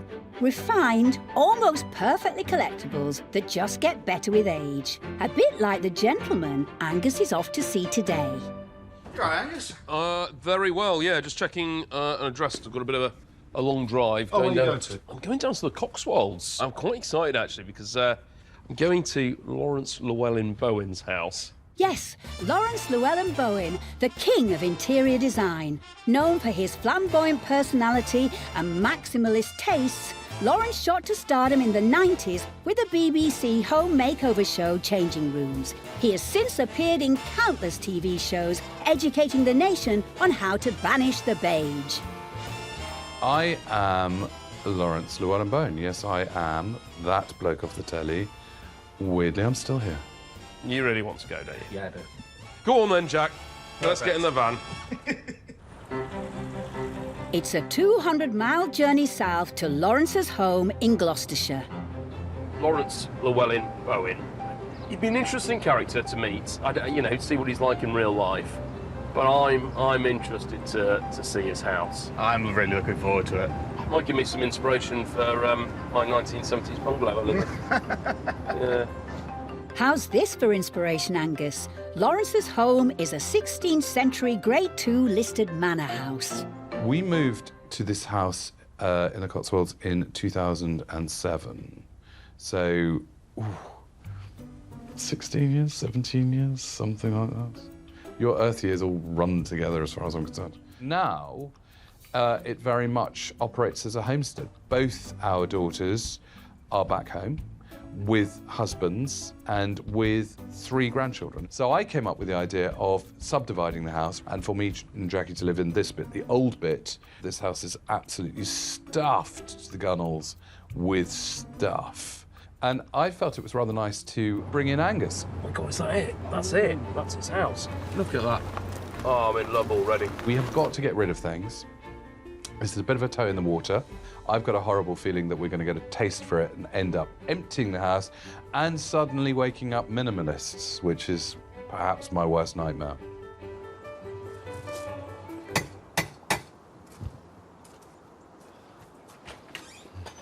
Blimey, that was a knock. It's an old house, you know. I know. We've been admiring it. The whole thing was shaking like this. It's obviously your kind of bluff Yorkshire ways. That's Jack. Yeah, come in this way. Thank you. Have a seat. Thank you very much. Try and Hello. work round the dog. Hello. How is it that we can help? Jackie and I, we're hitting 60, and we've decided that we want to downsize into that side of the house, and then our youngest daughter and her family is going to occupy this side of the house. Right. We have a lot of stuff that's probably not going to make it. You know, I'm going to have to explain to these objects that it's really not them, it's me. It's if I've moved on. I'm sure they'll take it well. Shall I leave you in here, Jack? Yeah, I think that's Lawrence, I'd love a tour of that. Well, come on. Yeah, Come this thank way. you. I do rather like to describe myself as the original gangster of maximalism. I mean, let's face it, there's an enormous amount of frilly china in this house. I mean, I always describe it as the exhibition of you, all the things that, you know, fit together to make up you and your imagination. Here's something that doesn't leave much to the imagination. So that's a bit weird. That's a painting that I did years and years and years ago. It's the sort of thing that I think an interior decorator would quite it's like. A classical image, isn't it? Classical image, quite erotic. Mm-hmm. It's a good colour palette. You know, you can imagine that being something that would work very well in a kind of a swanky Yorkshire drawing room. Well, we've got a lot of big stately homes up there. Have you always painted then? Has that always been a passion? Well, that's where I started. Weirdly, I always wanted to be a barrister. I think that's because I was drawn to the monochromatic wardrobe and the crazy little wig. And I then decided I would, after all, go to art school. And I did fine art. And it's from that I then, you know, reincarnated, sloughed into being an interior designer. I am now painting again. I've got a big exhibition coming out this year. No pressure. Right. You know, Well, that can certainly go on the van. The second most fancy thing in this room, obviously apart from us, is this bed, this Napoleonic bed. Right. And I assume it's a campaign piece of furniture in that it bolts together relatively quickly. So, you know, there you were, you Napoleonic general, you were going from battle to battle with a bed, you know, on the back of a pack horse. Campaign, I mean, I love campaign furniture. You know, very square form, how it packs together, but a style in its own right. We bought the bed when we were in Greenwich. It was very much part of our London house. We have lots and lots of sort of family memories of, you know, the children unwrapping Christmas presents and goodness knows what, you know, elderly spaniels having slight bladder issues on it. You know, a lovely thing. I'm not really selling it now, am I? Maybe I should have stopped a little earlier. Yes, that's quite enough provenance for now, Lawrence. So I'll just leave you to go free range. Fantastic, Right. I love it. I'm going to wander around your house and we'll see what we can do. The house is just stunning. There's loads of things that have caught my eye. What a fascinating guy Lawrence is. He's pretty funny too, so I think we're going to have a great day. I'm going to enjoy this, and as much as he'll let me, I'm going to fill that van. Angus seems pleased. Bookworm Jack has also found his happy place. All right, Angus. He's got some fantastic books. So what we've got here 2 volumes of armorial families, so it's about the family crests. Family coats of arms date back to medieval times when designs were used on armour or shields to help identify knights in battle. These designs later became hereditary for the nobility and were passed down through families. But it's all symbolic, isn't it? Completely. I mean, you know, some of them they'll have a harp on for some reason to do related to either Ireland or to music. Or sometimes you have a gauntlet, which probably means that they've had some military or service. These are done by Fox Davies. This is the 1930 edition, that's the 1929 one. Not hugely relatable to the modern day market, but certainly going to be of interest to people. Oh, yes, completely. I mean, help people who are interested in art and architecture, in history. I mean, fantastic. Well done, Jack. I'll leave you to it. Good, interesting bit. Yeah. It's not just books in here. Aside from Dillis, one of the Llewellyn Bowen clan's dogs, there are various curios and a lamp to get on the van. And Angus's search is bearing even more fruit. Or maybe it's a vegetable. Do you know what? I absolutely love this. This is Kate Malone, who is an incredibly well-known modern ceramic artist and has a lot of large pieces, a lot of public works, used a lot of lovely coloured glazes, and a recent Kate Malone pumpkin that came up for auction that was one of a run of 30, made several hundred. So it's just a great decorative piece. And, you know, I quite like it. Nice find. I wonder, does it change into anything at midnight? If it does, Lawrence has an outfit to make Prince Charming eat his heart out. Just wondering, what about a suit? Oh, wow. This is one of my designs as well. Okay. And it's monogrammed. I mean, if nothing else, it gives the serious collector an opportunity of getting something that has potentially got quite high loadings of my DNA. Yes. Might need to get that one dry cleaned, Angus. I mean, to be fair, though, most people know you for your outfits, don't they? Yeah, I always felt very strongly that I was always going to be who I am on television. I never felt I needed to be anybody else. Wear something different, say something different, behave in a different way. But you're still loving it. Well, listen, one of the things I really love is the fact that I'm a celebrity for actually doing my job. Yeah. Right, well, I'll go hang this up on the van. I might try that on when I get home. I think that's, you're basically Yorkshire's answer to Casanova in that, mate. I'll let you know on sale, though. Yeah, indeed. With a long journey back to Kirby Moorside ahead of them, Jack and Angus get the last few items loaded up. It's not a huge haul, but at least Angus has helped Lawrence begin the process of decluttering. We are actually all packed up, ready to go. Marvellous. It's like shopping in reverse. I very much look forward to refilling the house up by everything I buy at the auction. I'll hold you to that. Perfect. Nice to see you. Brilliant, thanks. Happy trails. I always find auctions incredibly exhilarating. It's been a long time since I've sold myself in an auction to this extent, but I think it's going to be very, very exciting indeed. Lawrence has been fantastic. He's not famous for being famous, it's because he's good at what he does. And I've got a challenge ahead of me now to show that I'm good at what I do. It's hard to pick out, I think, a star lot out of it. Potentially, actually, his artwork. You know, he is a big name, and it could be an investment for the future for somebody. Potentially, that could do really well. Remember, Angus, Lawrence has a big exhibition coming up. It could be embarrassing for both of you if you can't sell that painting.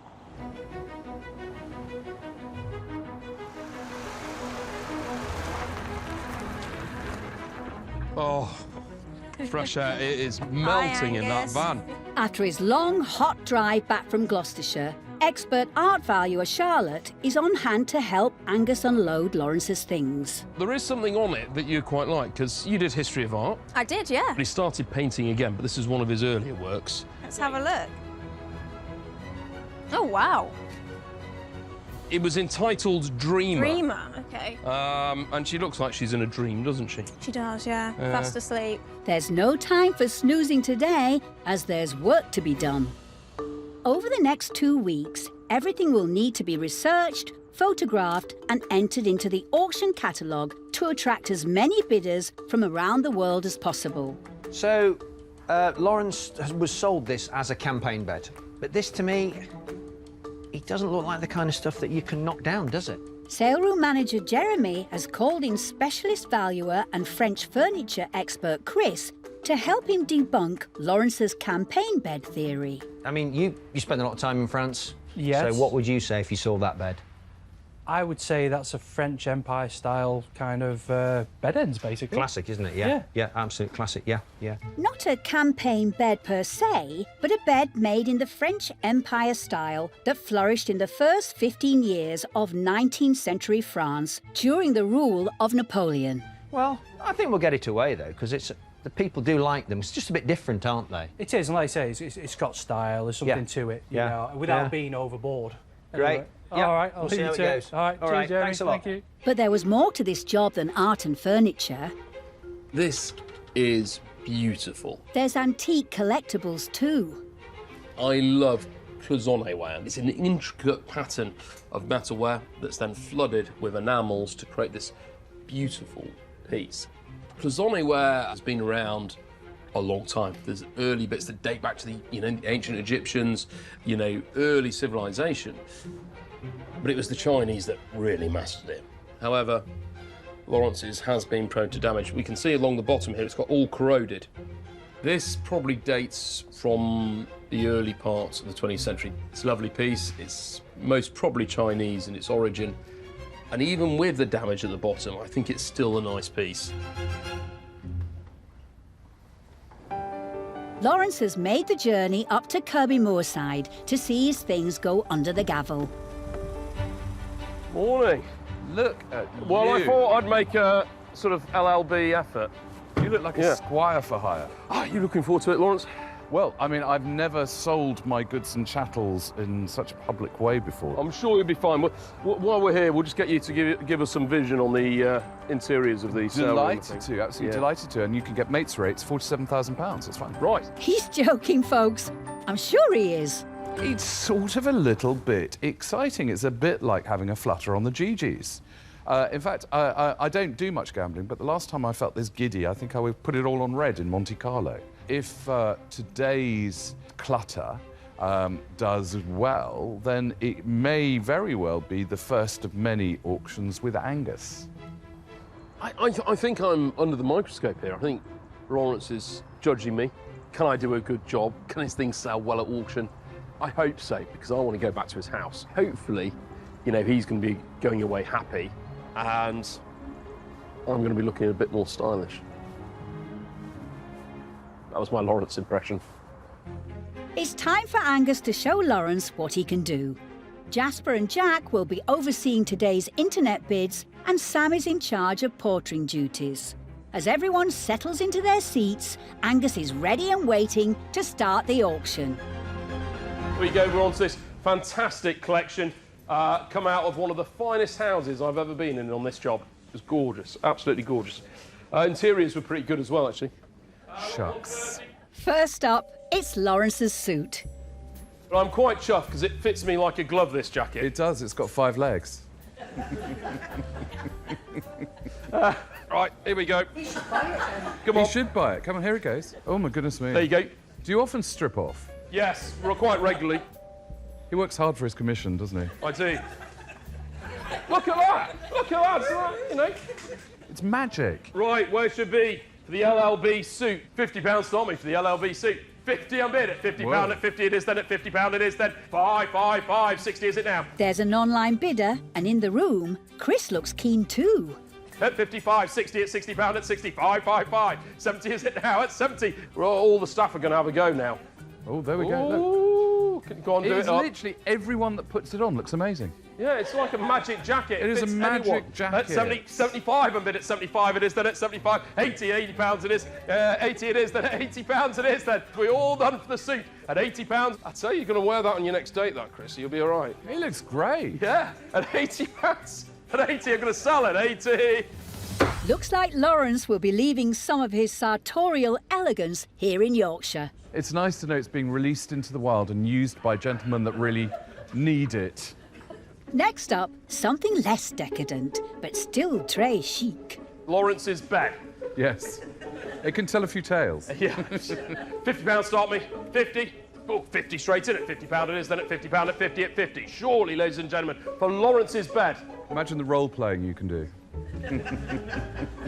At £50 at 50 it is. At £50 at 50 at £50. A bidder in America will be curling up in Lawrence's old bed. Super. The next lot should wake things up a bit. It's Lawrence's oil painting, entitled Dreamer. You painted this some time ago, didn't you? Yeah, I think it was not long after I left art school. Testing the market with this one. Let's see if it's time for a new career for LLB. Let's see. I've got £600 bid. At 600 opening bid at 600. 620. Oh, at okay. 620, 640, 660, 680, 700. There's 2 internet bidders after this one. 720, 740, 760, 780, 800. £800 it is then, at £800. We're all done, framed and mounted. I'm selling then at £800. That new career as an artist is off to a flying start, Lawrence. Oh, that's good enough. I'm turning away from television celebrity and welcoming the call of the artistic world. Over the next 7 minutes, Angus puts 5 more of Lawrence's lots under the gavel, including the 2 copies of Armorial Families by Fox Davis 55. and the early 20th century Cloisonne ware dish. At 52.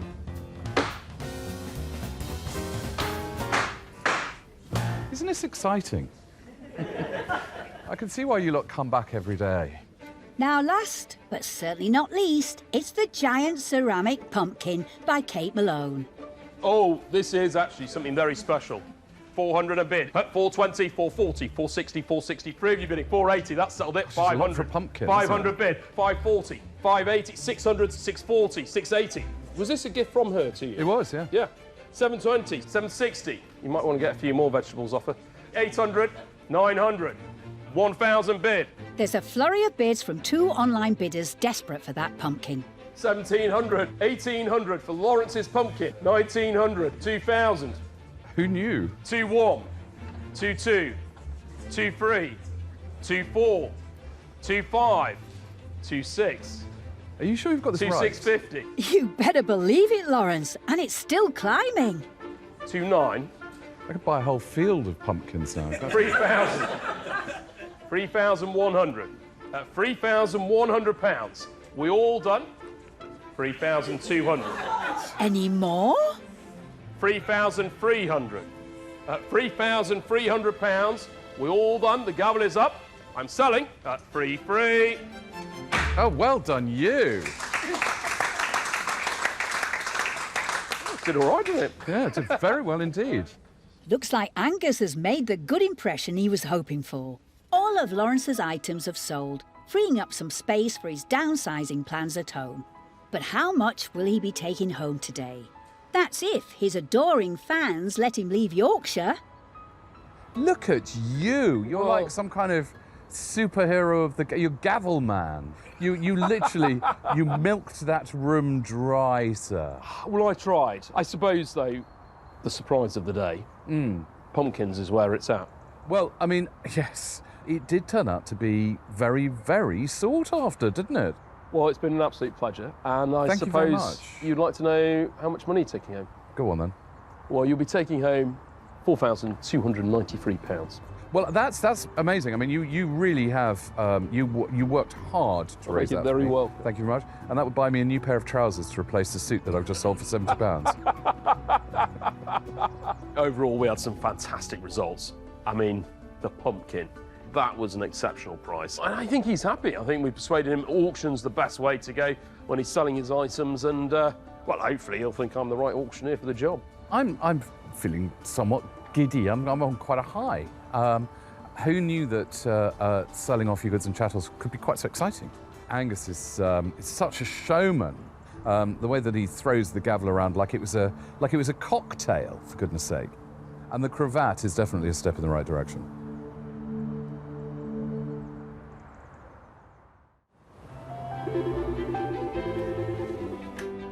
Good morning, auctioneers.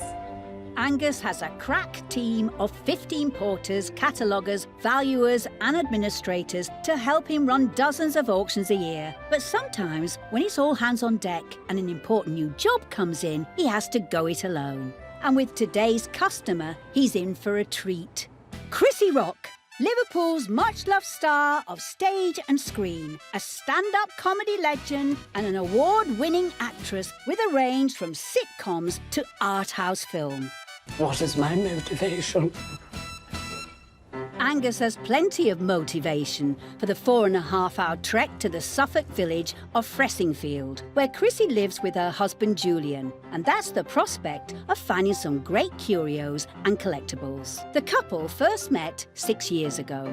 Very handsome, very tall. You felt something, yes. Me hand in your walls. Since marrying Julian in 2018 and moving in together, Chrissy's stuff has been cluttering up the cottage. We've asked Angus here today, haven't we, because I've acquired a lot of things. And I think what happens is people get loads of things in their life to fill this abyss of emptiness. But at the end of the day, you're all going to die eventually, whether you live in a tent or a mansion. And you can't take nothing with you. Some years ago, a major health scare put everything in perspective for Chrissy. I had vulva cancer and I didn't know. And I just thought, that's it, you know, in your life. But you have to keep positive. Julian also recently had his own battle with skin cancer. Now both happily in the clear, Chrissy and Julian have decided to donate the money raised in the auction to cancer charities. I'm not going in this to make a killing, but anything is a bonus. And as long as it helps out the charities, that's all that matters. Hear that, Angus? Failure on this one is not an option.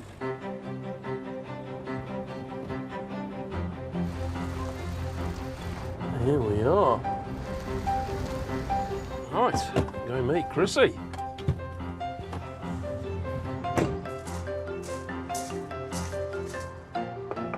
Hello. Oh, Angus, you all right? Yeah, I'm very well, thank How was you. your journey?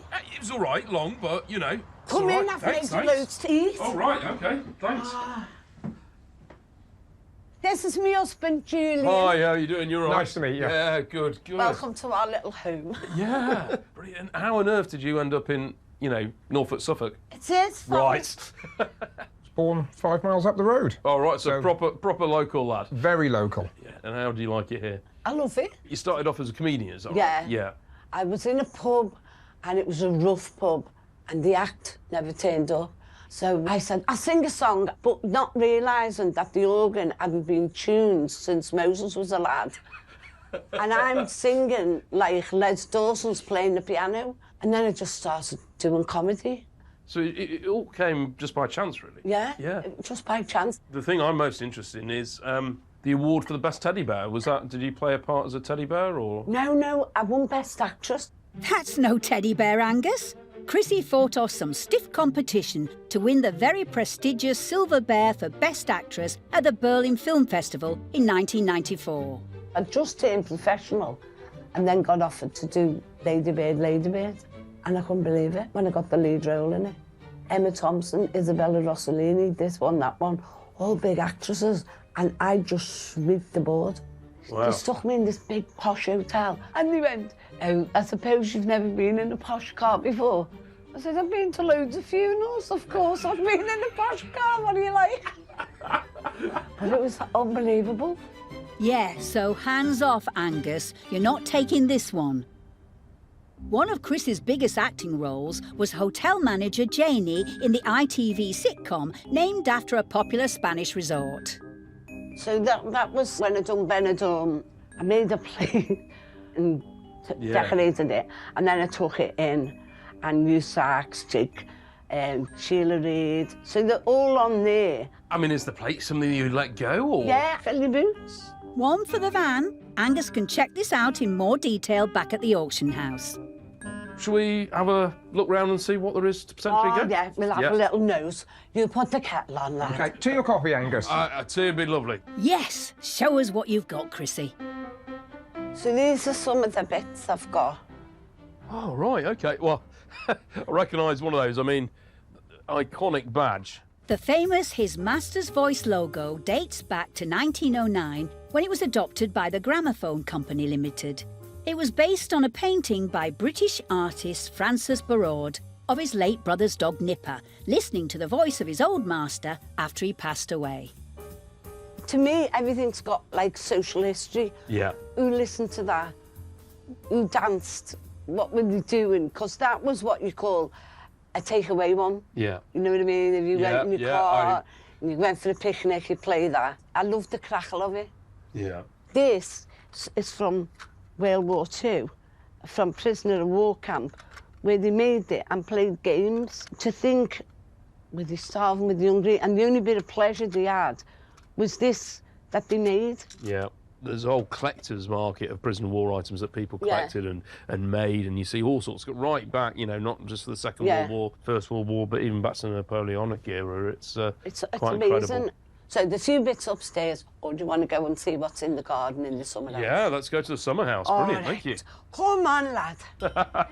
Comedian, actress, antique collector. And there's even more to Chris's talents.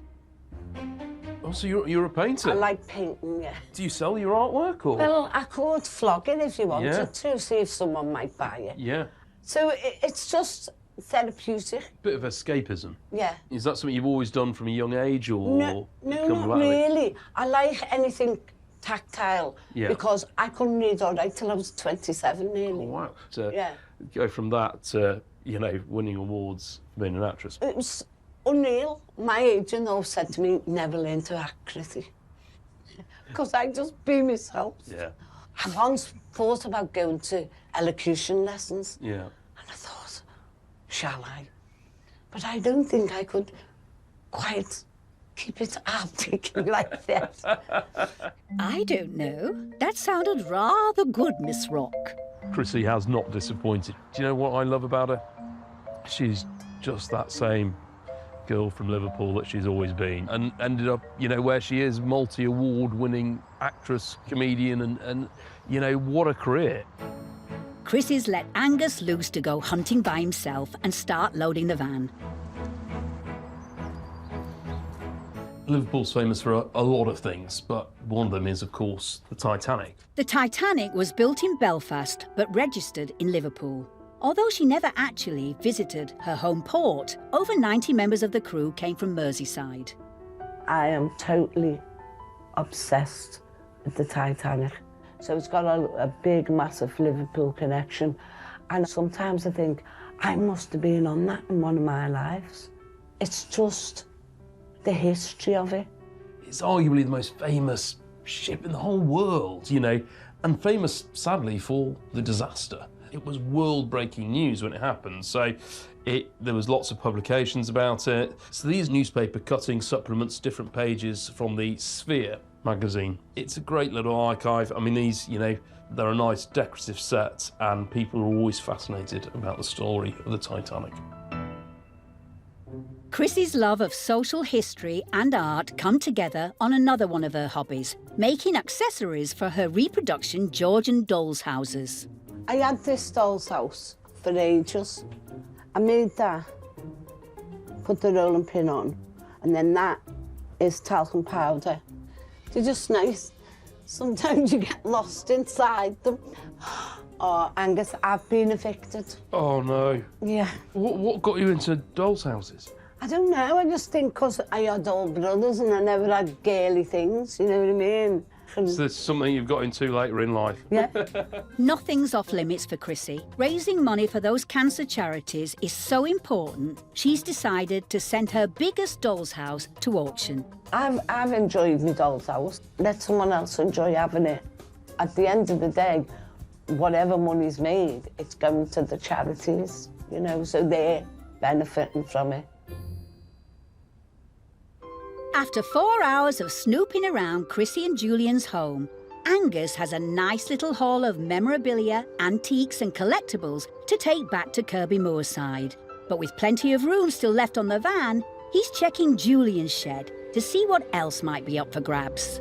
Might be a bit tricky to get that out, but that's actually the oven from part of a range. So a range is like a fireplace, if you like. It would heat water for the house, and it was to cook on. Ranges were popular right through the Victorian period and earlier, right through to the early mid-20th century. And they just make a great feature. Nowadays, somebody now would probably reset that into a wall just as a quirky interior sort of decorative piece. That could go. And with the oven out of the shed and loaded onto the van, Angus is done.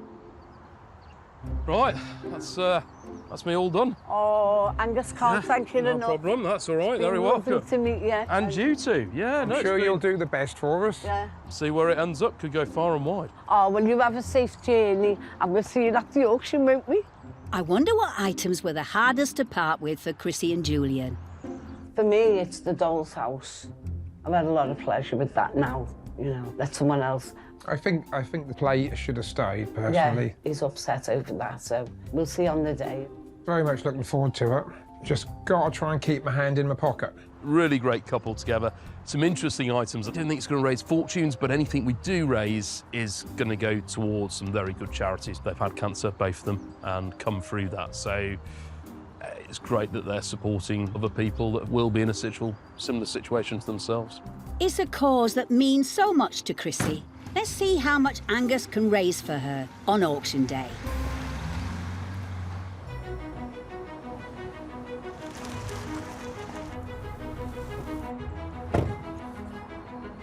Oh, you're right, Mark. Hi, Angus. Yeah, how was your trip? Long, but good. Back at Kirby Moorside, with just 2 weeks until auction day, Mark's helping to get all of Chrissy's items off the van so the team can get cracking with researching, photographing and cataloguing everything in time for the sale. Angus's mum, Caroline, is helping toy and modelling expert Nick catalogue Chrissy's reproduction Georgian doll's house.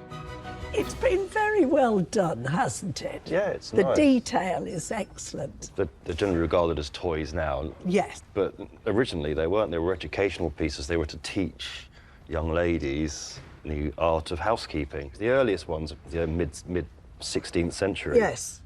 Dolls' houses were originally called baby houses, referring to the scale of their design rather than the target market. It was only in the early 20th century that they began to be marketed towards children.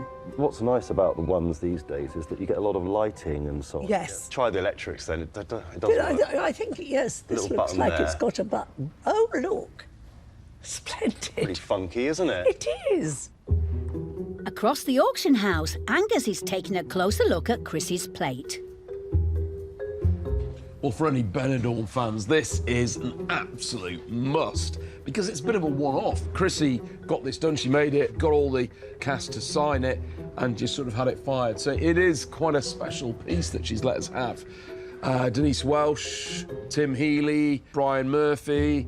And we know, you know, this is a genuine thing. It's come direct from Chrissy, so the provenance is there. She's got it all done. It's a great thing and it's iconic.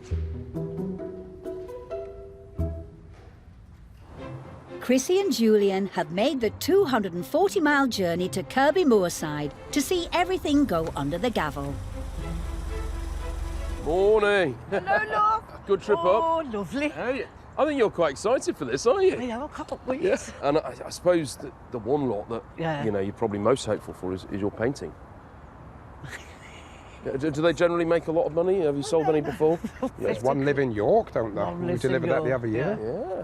And how much did you get for that? I got 20 quid. 20 quid? So if I can beat 20 quid, I'm doing well. OK, it's a challenge. Well, why don't we come on in and have a look round? Yeah, go on, let's go. Wow, look at it in here. Isn't it lovely? Oh, look. Oh, the doll's house. Look at that. You enjoyed I did enjoy designing it, laying it out. It's a bit emotional, but it's baggage, so it's gone. But it's going to a good home, so that's Well, the I main... hope so. Yeah. Yeah.